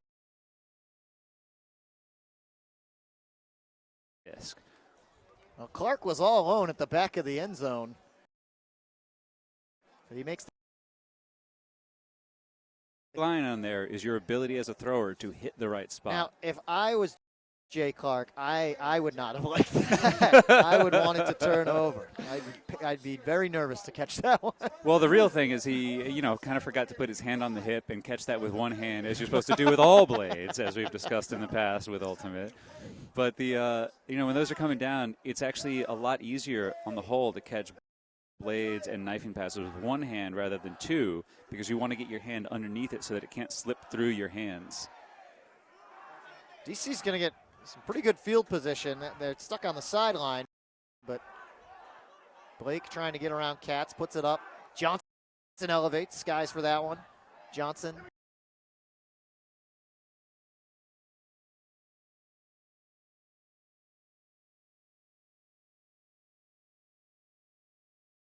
It was a pretty little pass there, and I've seen DC go to that sort of Blake will make an upline cut or on a give and go, and rather than waiting for him to actually clear and get upfield, they just sort of float it up over his head to the blind side of the defender.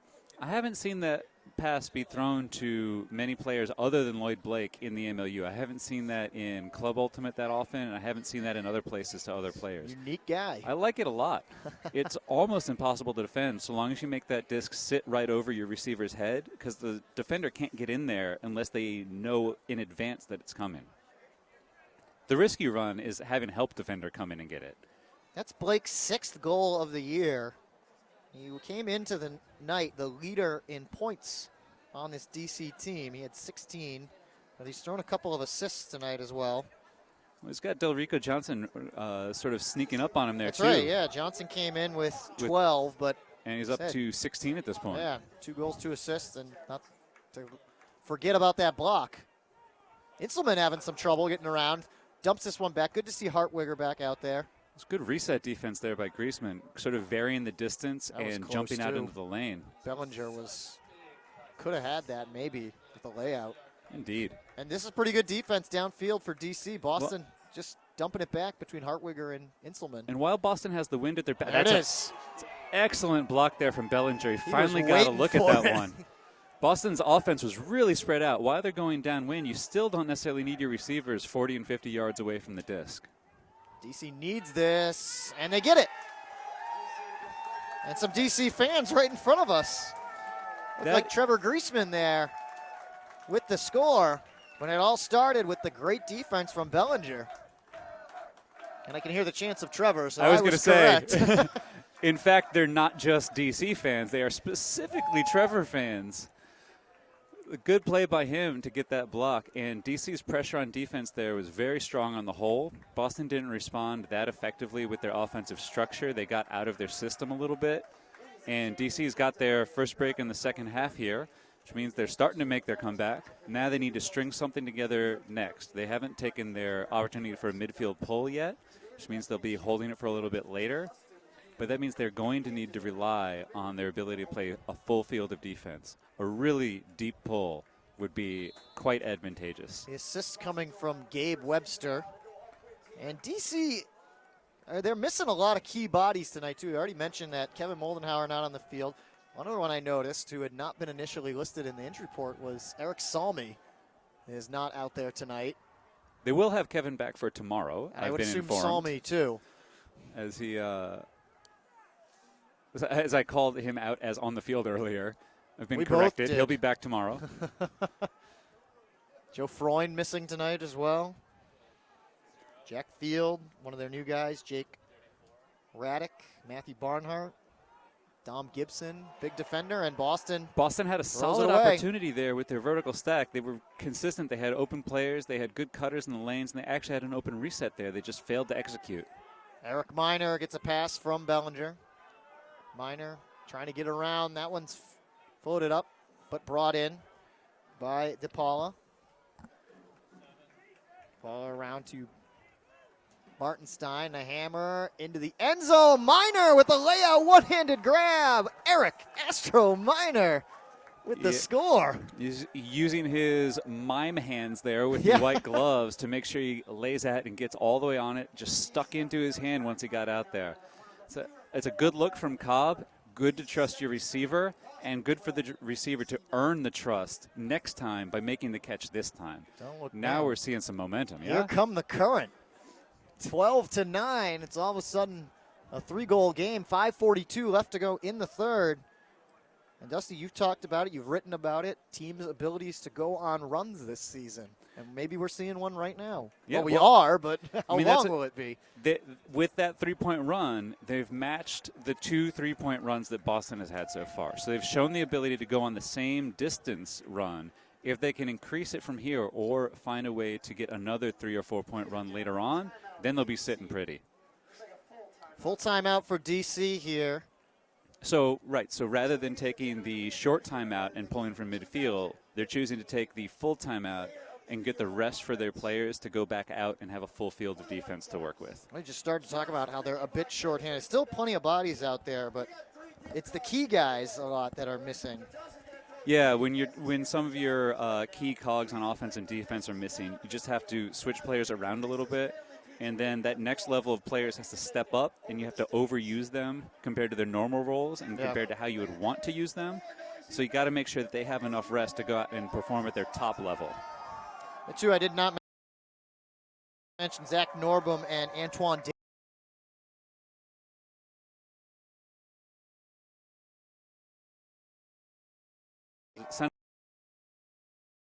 Day out there as well.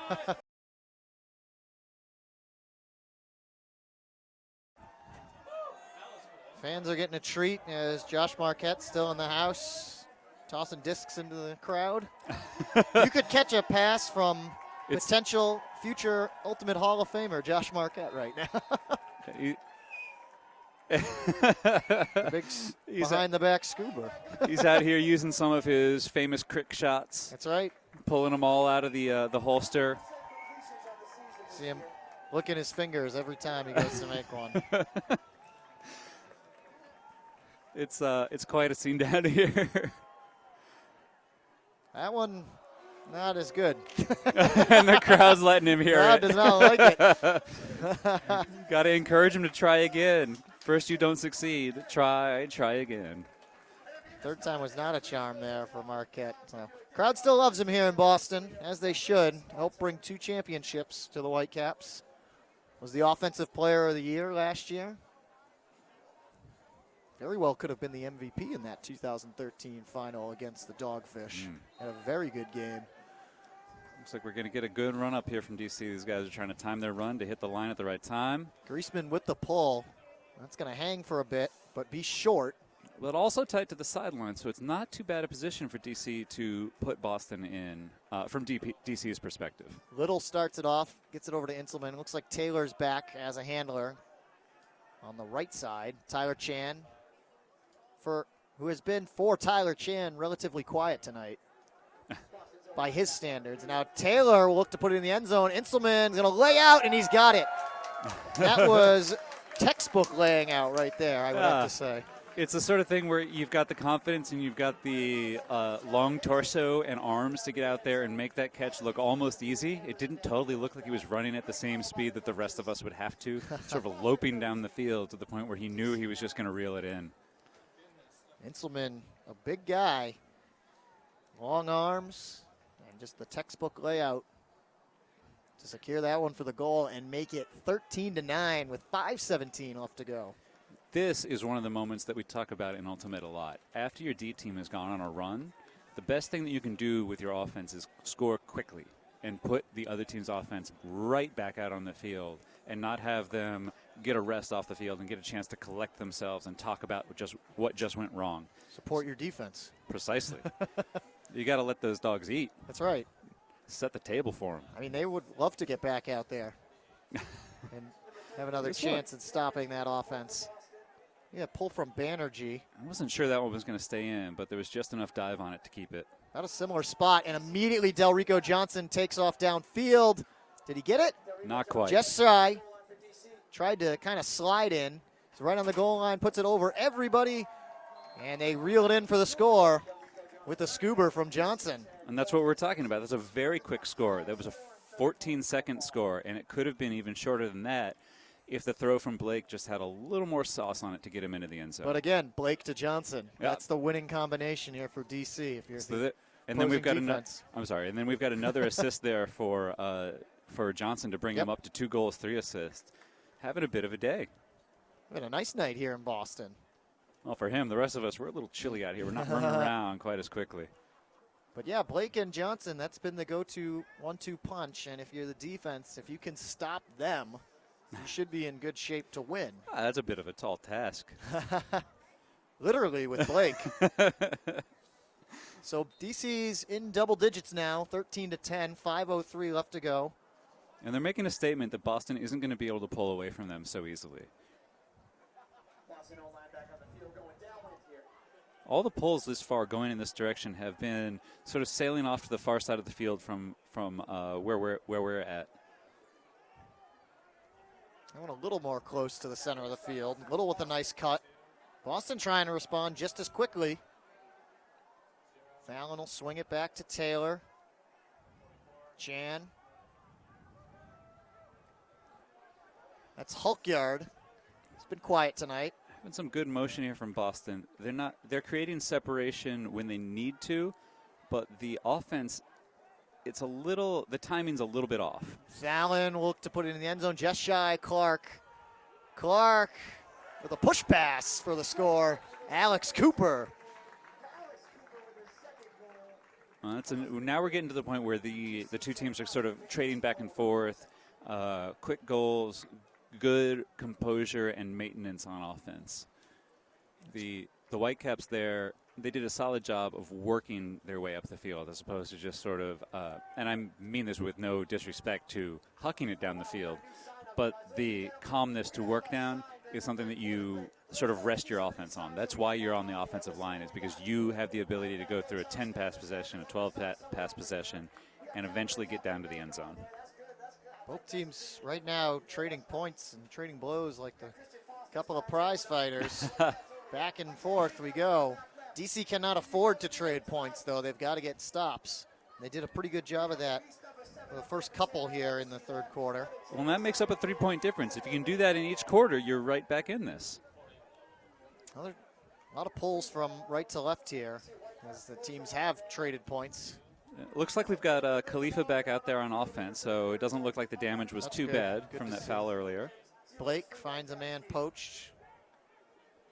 And then they look to put it into the end zone. It's tipped. It was again Khalifa. Yeah, he got the first shot at that, and you can see a little bit of frustration there in the clap. He feels like he should have caught that as well. I agree with him. It was a good throw from Flores. It would have been even easier if that help defender hadn't managed to come over and make it a little less clear as to when he was going to be able to catch it. That's Murphy. Boston working a largely vertical stack here, and they just execution error. Bounces right off a hooker. And now DC will simply put it into the end zone. And they're able to keep the hold.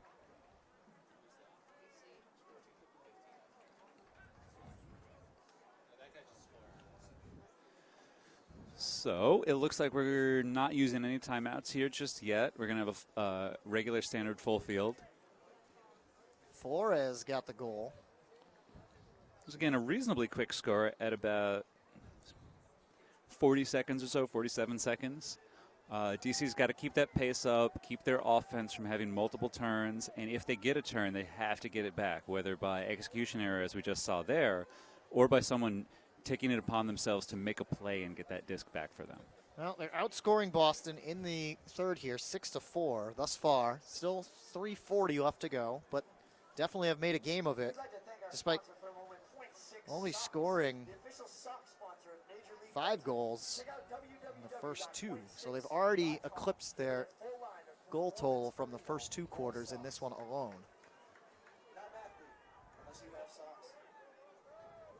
Starting off with a little double team here. Yeah, Miner and Gravender. Looks like a Inselman. A double team and then 3 defenders and then 2 down behind that. So, yeah, there's that mid-range over-the-top throw that tends to be open against sort of a defense with fewer players downfield. Good mark there by Miner to stop the I thought around. he took the disc away, but it's those big It was white the white gloves. hands, yeah. It looked like he palmed the top of it at first. I thought that he had gotten a hand block there as well. But I mean, I like that we can see where his hands are. It's better to Right. read the play, but DC sticking with this double team, and the open players all the way across the field. And there's that blade that you like, Dusty, didn't really turn over, and Fallon in the back corner of the end zone gets the goal. It was interesting. So the space that the Whitecap found there in the back corner of the end zone, that was a space that DC was attempting to cover, but not quite succeeding at. So they had two players who had a play on that Frisbee there, or had a play on it if it was a less than perfect throw. But there was also a Boston player open all the way across the field on the far side.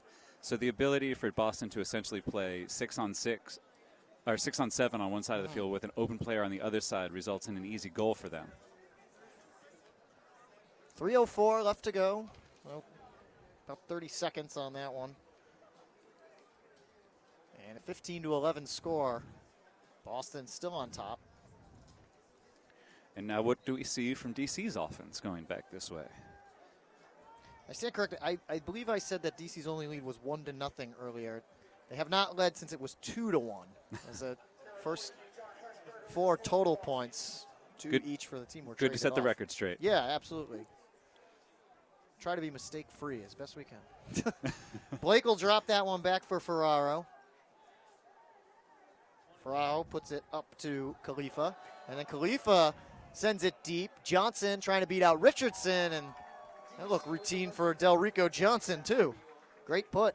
Well, first of all, it was, as you said, it was a great put. But Johnson had the better read on that immediately. He saw that the disc was going to float back over to the left. And the inside defender ran out expecting that it was going to come down a little bit sooner. But the angle that Johnson had on it enabled him to make a pretty easy catch. And as we say, it's another quick goal, about 20 seconds. The last 5 scores have all been from each team's respective offenses. So the holds are aplenty right now. And DC is doing just enough to at least keep this manageable with about right around that 3-goal deficit. And it is now 15-12 as they get ready for that 4th quarter. And this is essentially how there have been a couple games where I thought that that we were going to be in play for the lowest scoring game in MLU history. And every time I've said something like that, teams have gone on a run just like this to like increase the overall score for both teams. Again, a pull headed to that same direction. This on one the far side, but has a little deeper. more float on it, yeah. Center it to Cooper. It's a dangerous pass. Went far away off that Minor didn't have a chance to catch up. Yeah, good job by Taylor to get over there and catch it. Cooper forcing his backhand. Up to Chan. It's a very spread offensive point this time for Boston. Chan looking towards the end zone for Clark. Clark with the kind of awkward jump backwards, just shy, and then puts it in for Taylor. Jay Clark has been huge for Boston tonight. And he's been playing well over the course of the season. He's been a very welcome addition for this team. Not only because they lost their other Clark, but because he's added a little bit of a variety to their attack. He doesn't do things the way that every single Boston player has sort of been taught to do things. This is what happens when you bring in players who haven't played in this area or who haven't necessarily played with this group of players. You get a little more variety. Maybe it's something to do with all that Tufts work that we've got. There's so many guys keep coming over from that Tufts Men's Ultimate program, the E-Men. A long-standing program, College Ultimate. Yep. Storied, in fact. They've definitely injected their own sense of flavor. I think that the first time I went to college nationals, not as a player, I never made it that far as a college player. It was I think the game was at Tufts. I believe it was right down the street from here.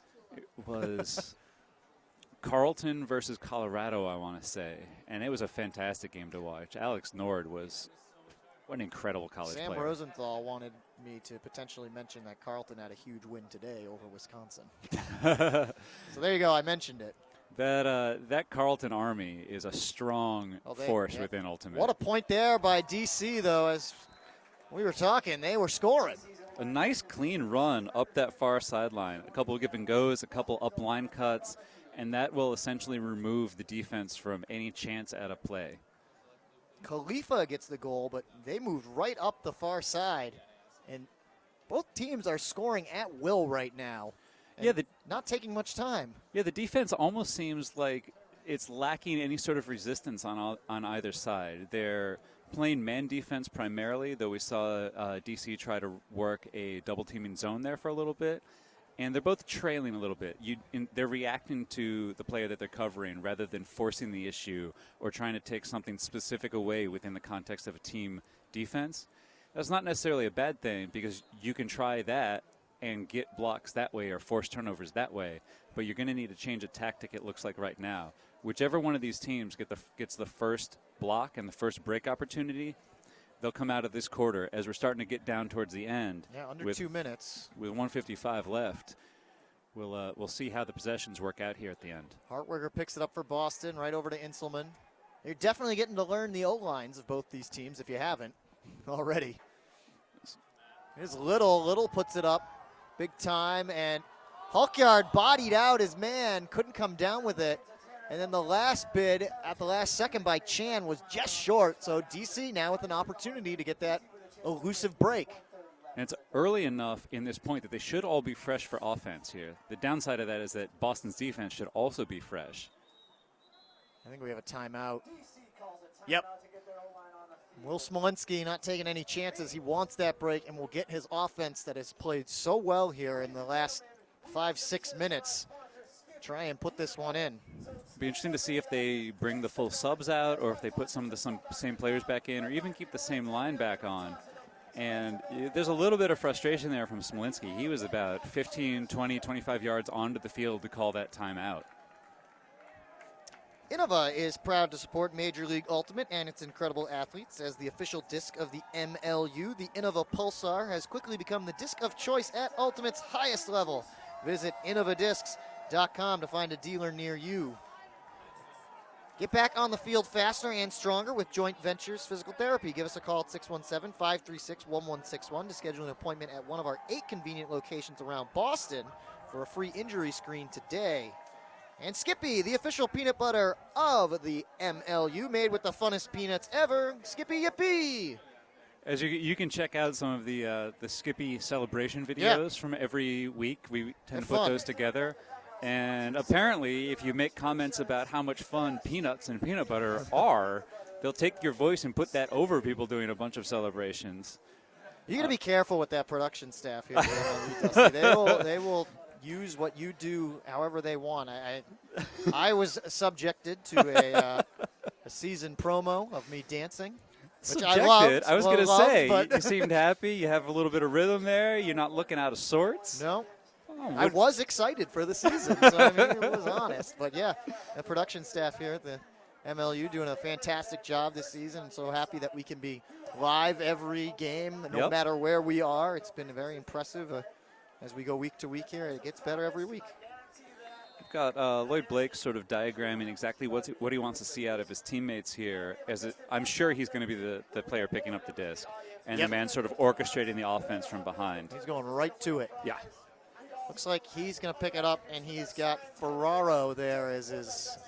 And DC is using a side stack here. They've pushed all of their players over to one side. It looks like Delrico Johnson is going to be the first cut out of this stack, and then we'll see what happens next. Nope, counterplay. Interesting. They flood all of those guys from one side over to the other side, and then run Flores out of the back. A little give and go. Johnson gets it right back to Blake. And then back to Johnson. There's a good close there by Whitehead. It looked like he was going to get a chance at the block on Johnson. Ooh, this one will float up. And it's taken away by Hooker. Made a good read. Not a good throw by Johnson there. They needed to put their offense out and score, as opposed to right now it looks like they might still concede this hold for Boston.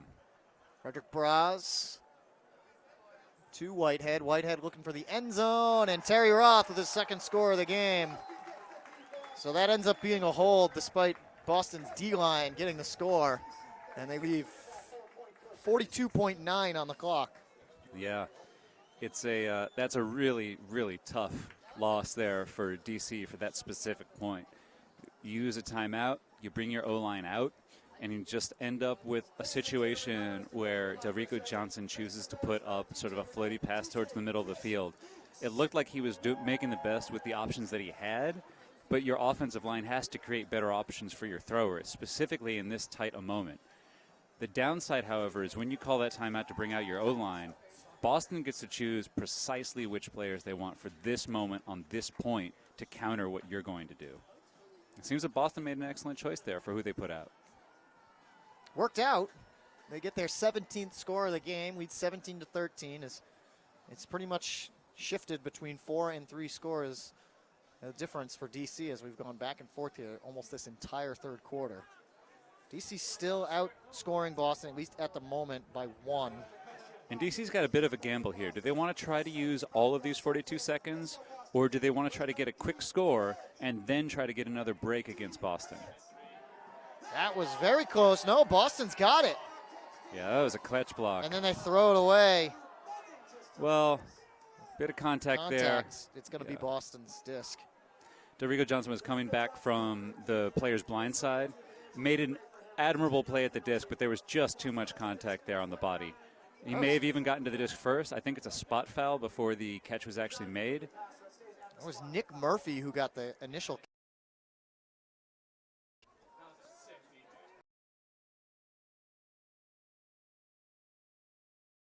Looks like it was, can't tell who that is, can't see the number here yet, but now they've got about 15 seconds to score it as DC.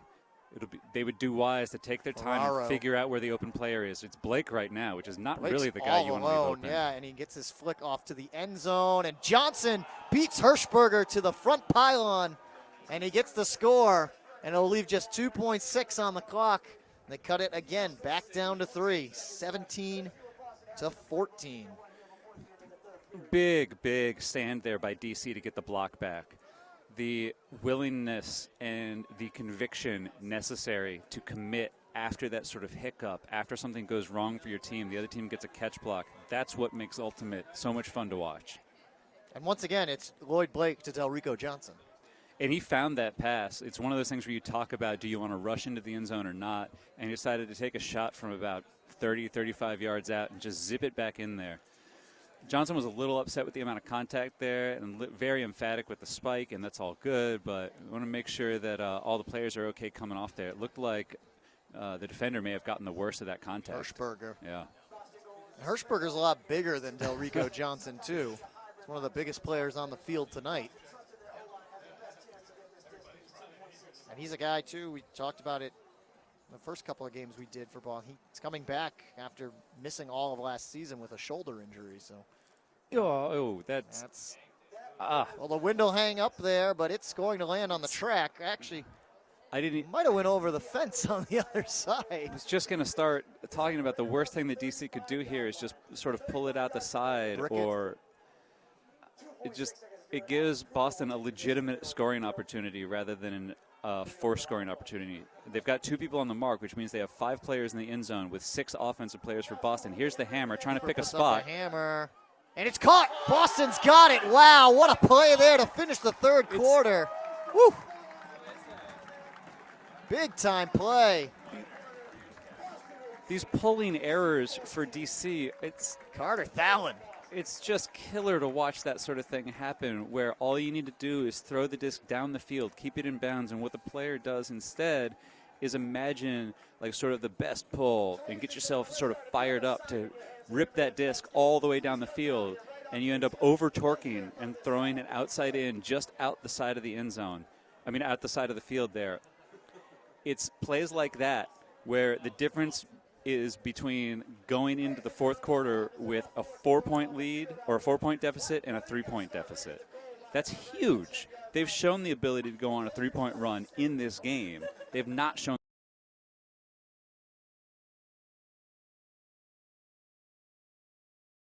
DC still ends up outscoring Boston by 1, but it was just phenomenal play.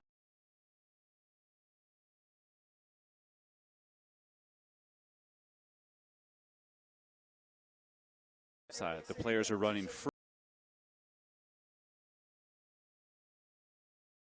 as the cut goes along. So 3 in the books, 1 to go. Boston leads DC as we get set to start the fourth quarter, 18-14. I think both teams have 2 timeouts. going into the fourth. So we should see some midfield pulls from both sides. Now, with as we were talking about, DC having a shorter roster, and along to bring up the issues that DC has had in the fourth quarter so far in this season, this is critical. Well, now it's kind of flipped on them. They have an opportunity to make that comeback as opposed to giving it up. They've, with the exception of their Week 2 game against Philadelphia, where they kind of went back and forth for most of the game, both the game against Boston and New York was when they lost it in the fourth quarter, giving up 8 goals to Boston in the fourth and 10 to New York. But they have not been down by more than 1 or 2. It's like they were against Philadelphia going into the fourth like they are tonight. So it's a different storyline a bit. Yeah. You're describing it accurately, and what I want to see is this fourth quarter start, because I want to know what's going to happen next. The ability here of DC to be able to make this comeback, I'm not sure what their go-to defense is. They've had a couple individual plays, and they've tried a couple double teams here and there, but the double team zones haven't been effective thus far. So is it something a little more creative, a little more switchy, a little more matchup-y?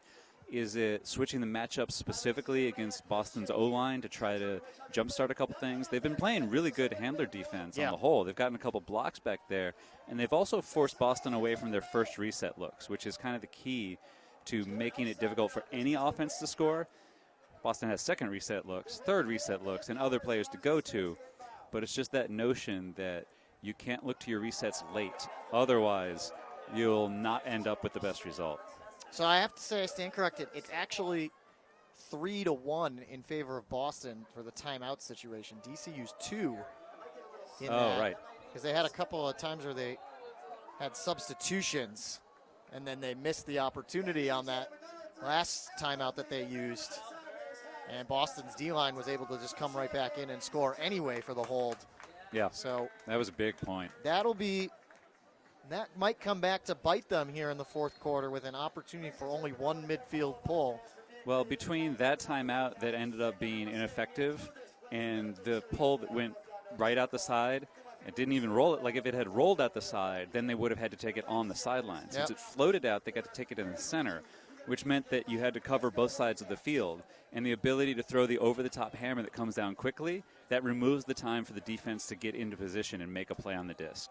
And so we could have potentially had a 2-score game. Instead, it's 4. And talking to Sam Rosenthal before the game, that was something that Boston worked on during their bye week, was playing off the sidelines. And he mentioned to me, he's like, you can't cover the middle of the field, so if you give us the middle of the field, we'll make something happen. Well, DC gave him the middle of the field, like you just said, Dusty, and Boston made something happen, albeit a wild hammer to finish a quarter, but still. You use the word wild, and I would use the word accurate, because he chose his spot to put the hammer in. So he was basically going to be choosing between one of the 2 back corners, and the math of it meant that Boston has an advantage on either one half of the field or the other.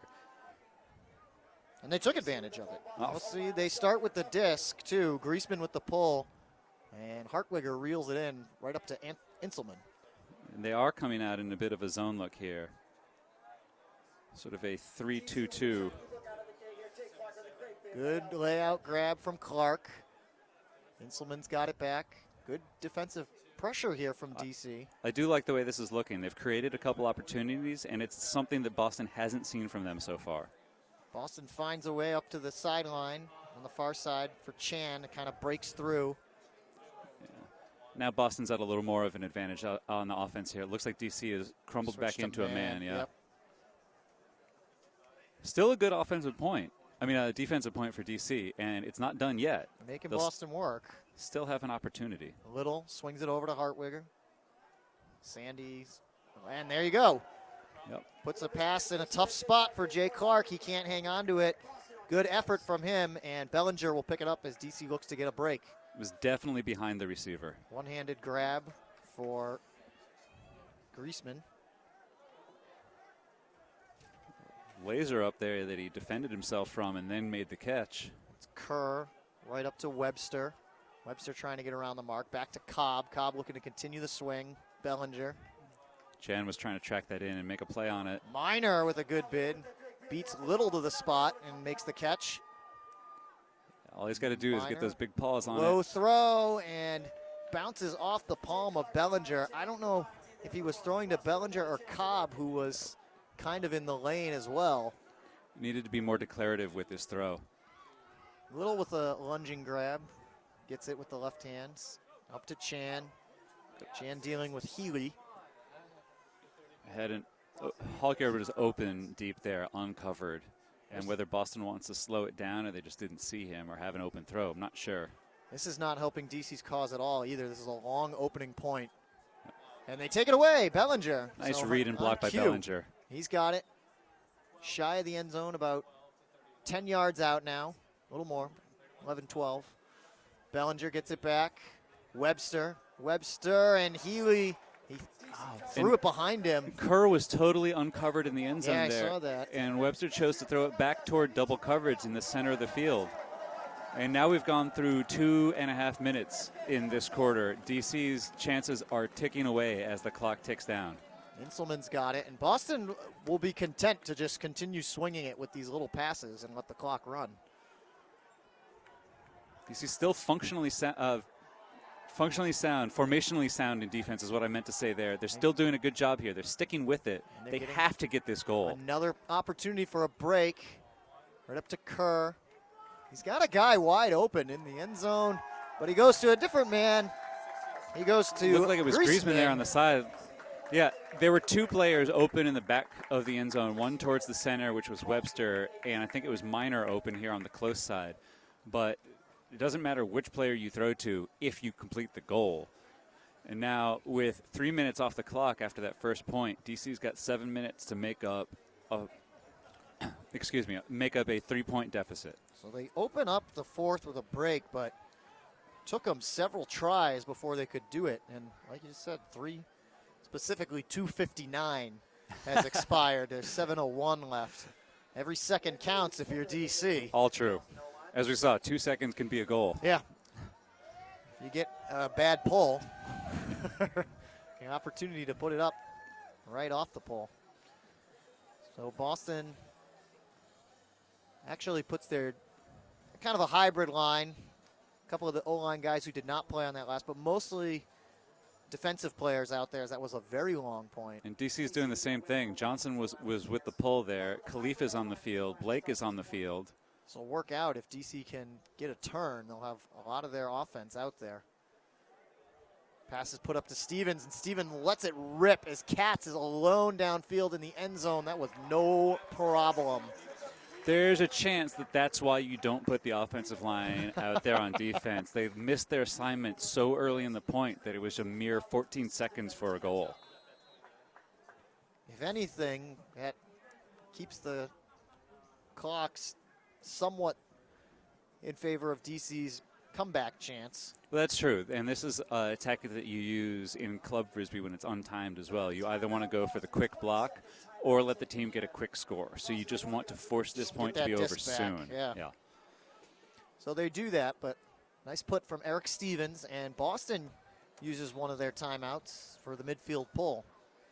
They're looking to shut the door down, and DC's got their full offensive line out there now.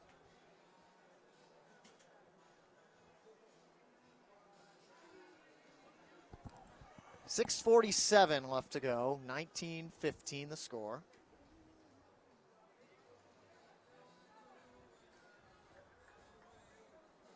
Boston looking to put away DC, improve to 3-1 as they try to keep pace as best they can with conference leading Philadelphia, who is undefeated at 4-0. DC just trying to get a win and make sure that their season is still salvageable. Reps here making sure that we've got the appropriate discs at all of the various cones on the outside for these midfield pulls, because while we want to put pressure on folks, we don't want to have players chasing the disc 25, 30 yards off the field. And Foster. Pretty good job by DC. They stop it about midway through the end zone. Johnson was taken off. Tries to come back under, and then we have a foul on the mark. DC is working out of a vertical stack here. creating a lot of space on the side with the disc. Up to Blake. That's who they wanted in the hands of. Blake steps out for his backhand, finds Johnson. This one's going to float for Richards. Hooker is there, and Hooker knocks it away. DC's looking for a call, and they get it. Very late call. Hooker. It may be accurate. Yeah, Hooker seems to be acknowledging that it was a foul. Andrew Hooker's one of the nicest guys you'll talk to, and so I mean, he comes over and shakes the hand, and Richards takes advantage of it with the disc, airs one out for Blake, uses his size over Katz, and then Blake puts it into the end zone for Khalifa. So DC does their job, take advantage of a call in their favor, and put it right into the end zone. Yeah, it's a good look there from Johnson to get the swing out to the dangerous side of the field pretty quickly, airmailed the throw a little bit. DC did enough to create enough space so that Hooker had to try to come over the back to get the block. Looked like he made contact with the arm going up, coming down somewhere along those lines. And now we've got DC with the chance for a break. They need breaks here. The offensive goals are just sort of the background. They need the breaks. 5:54 left. 1916. I'm sorry, Curtis Blow just jumped into my head there because these.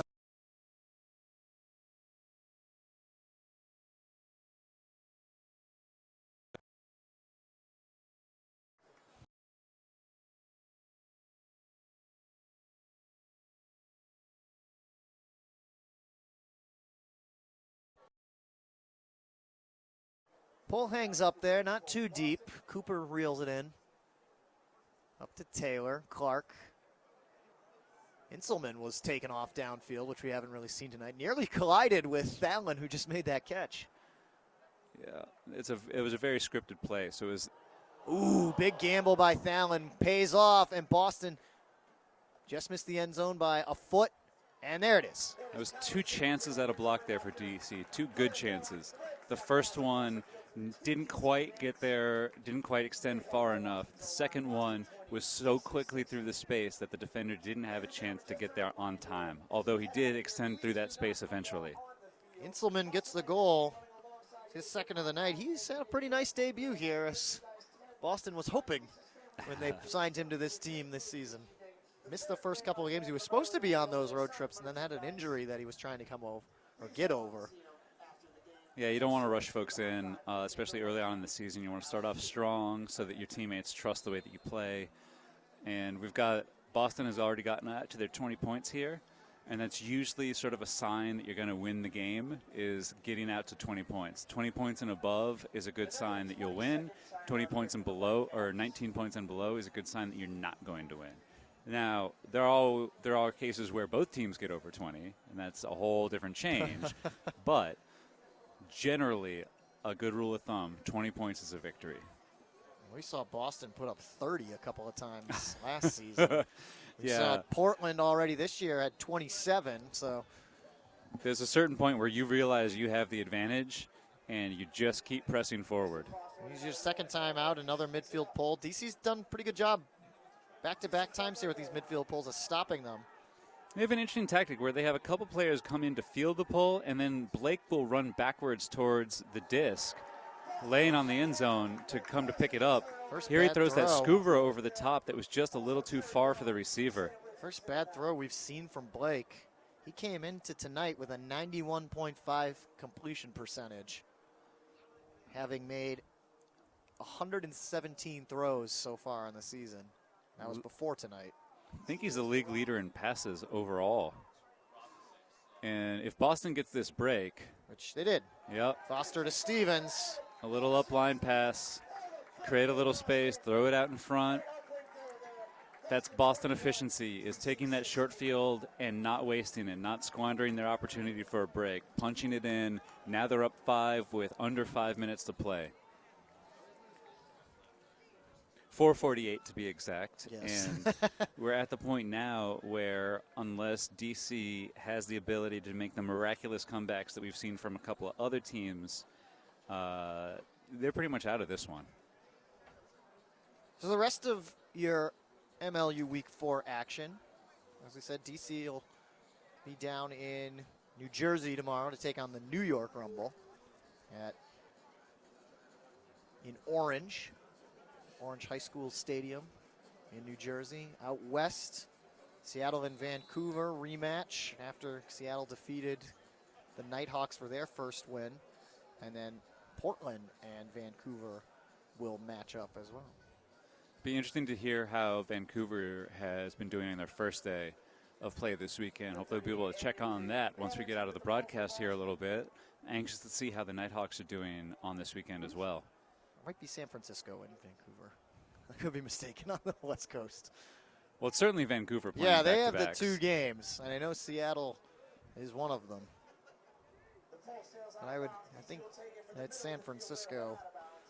Generally, we do the San Francisco first and then do Seattle second because it's closer back to Right. Vancouver. You want to catch that on the way back. At least that's the way we do it on the East Coast. I haven't had the opportunity to fly to a bunch of games on the West Coast yet. Made it out for a couple, but not that many. And of course, we will see, and remind you every week here on MLU Live, we will see the West and Eastern Conferences match up during the regular season. And it's coming up, actually.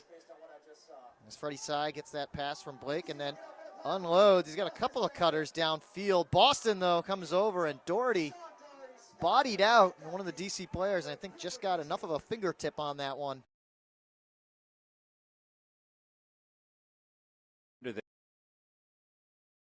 Defensive play there by DC to get rid.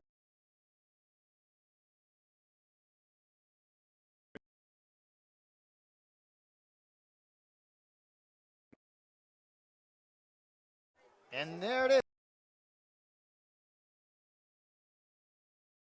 Very first throw, but Blake thought better of it, was a little more pulled back, and decided to get that goal on the Scuba going up the other way. So they get another hold. 4:10 left to go. Still not over. 21-17. They have not been able to get closer than 3 in some time. Yeah, it's at 4 now. They need this break, or again, they need to make sure that Boston scores quickly.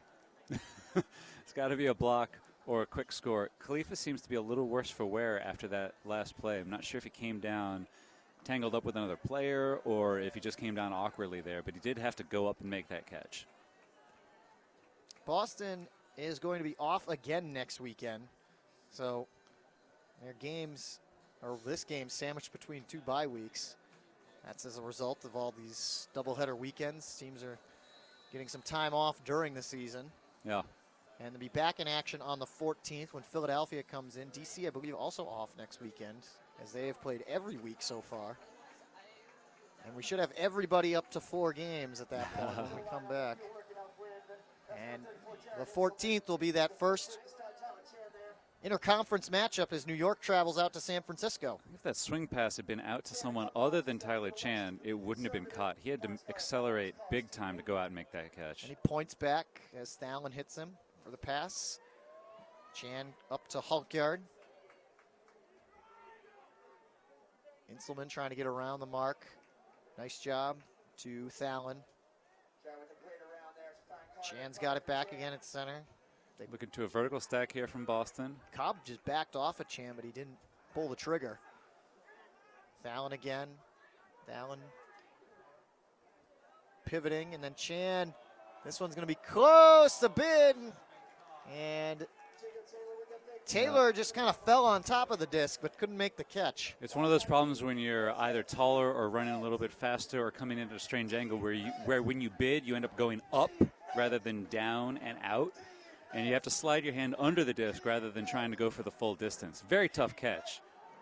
Bellinger sends that one, and it's contested, and the big guy, Tanner Hulkyard, comes over, but he knocked down Webster and we called for a foul. I'm not entirely sure about that foul. They are much closer to the action than we are and can tell about the contact a little bit better, but it looked like Hulkyard was coming in not through Webster, but around him and made a little bit of contact. I would not want to take a hit from Tanner Hulkyard. Excellent D there. Looked like Hartwigger. It's back. Hartwigger against Moses. Boston taking their time as Cooper goes to pick up the disc. Under 2.5. And Boston puts this one in. might be able to say goodnight. Nice catch there by Whitehead. I'm sorry, by Carter Thalen. And it's up to Chan, just We've tried seen to kick his feet back, but he's got Thalen right there with him, so he'll take that option anyway. we've seen that from a number of Boston players today, trying to get in just near the corners of the end zone. They haven't been able to do it just yet. Awkward move. But it shows really good awareness. Yeah. It shows an ability to say, I'm near the end zone here. This extra couple feet or this extra yard will make it a goal versus needing one more pass. Now, so long as you don't hurt yourself or end up dropping the pass as a result of trying for too much, you're showing great awareness and trying to help your team by making it a little bit easier on everybody. Ultimate IQ as an example right there. But yeah, very awkward move to try and kick your feet backwards while jumping and plant them down. Awkward or not, they seem to be pretty practiced at it. So that puts it up 22-17 with 2:08. It's back to a 5-goal game, and that might be just enough to keep it out of reach for DC here. Yeah, that was the one. He had the break opportunity, and Boston just stepped up to the plate. Sandy Hartwiger took it right back. That's what you learn as you continue to play, is that some moments are bigger than others. And if you can make one big play in one meaningful moment, you can change the tenor of the game. Ferraro starts it off right up to Blake. Or in this case, pick. you can prevent the tenor of the game from changing in DC's favor. DC's working out of a vertical stack here. They've got Blake as their #1 reset, who's being given a couple yards, and they're going to throw it downfield anyway. What a bid there by Braz. The catch D right in front of Solis on a layout, all the same. That looks so easy for him to go out and get that one. This could be an opportunity for a D, and good work by Khalifa. Khalifa. He baited that throw, and it hung up just enough for him to be able to make a play on it. And he's making the first cut into the end zone here. Freddie Sy thought about it, instead goes over to Ferraro. Down to 1 minute, Flores. 15 seconds. Khalifa's got it. Oh. He's hurt. Foster was right there behind him. Yeah, I don't think it was so much the opposing contact as the contact that he made with the ground. His arm was extended, and if you rotate that the wrong way or come down it on the wrong way, you can put your shoulder out a little bit, or you can stretch something around there.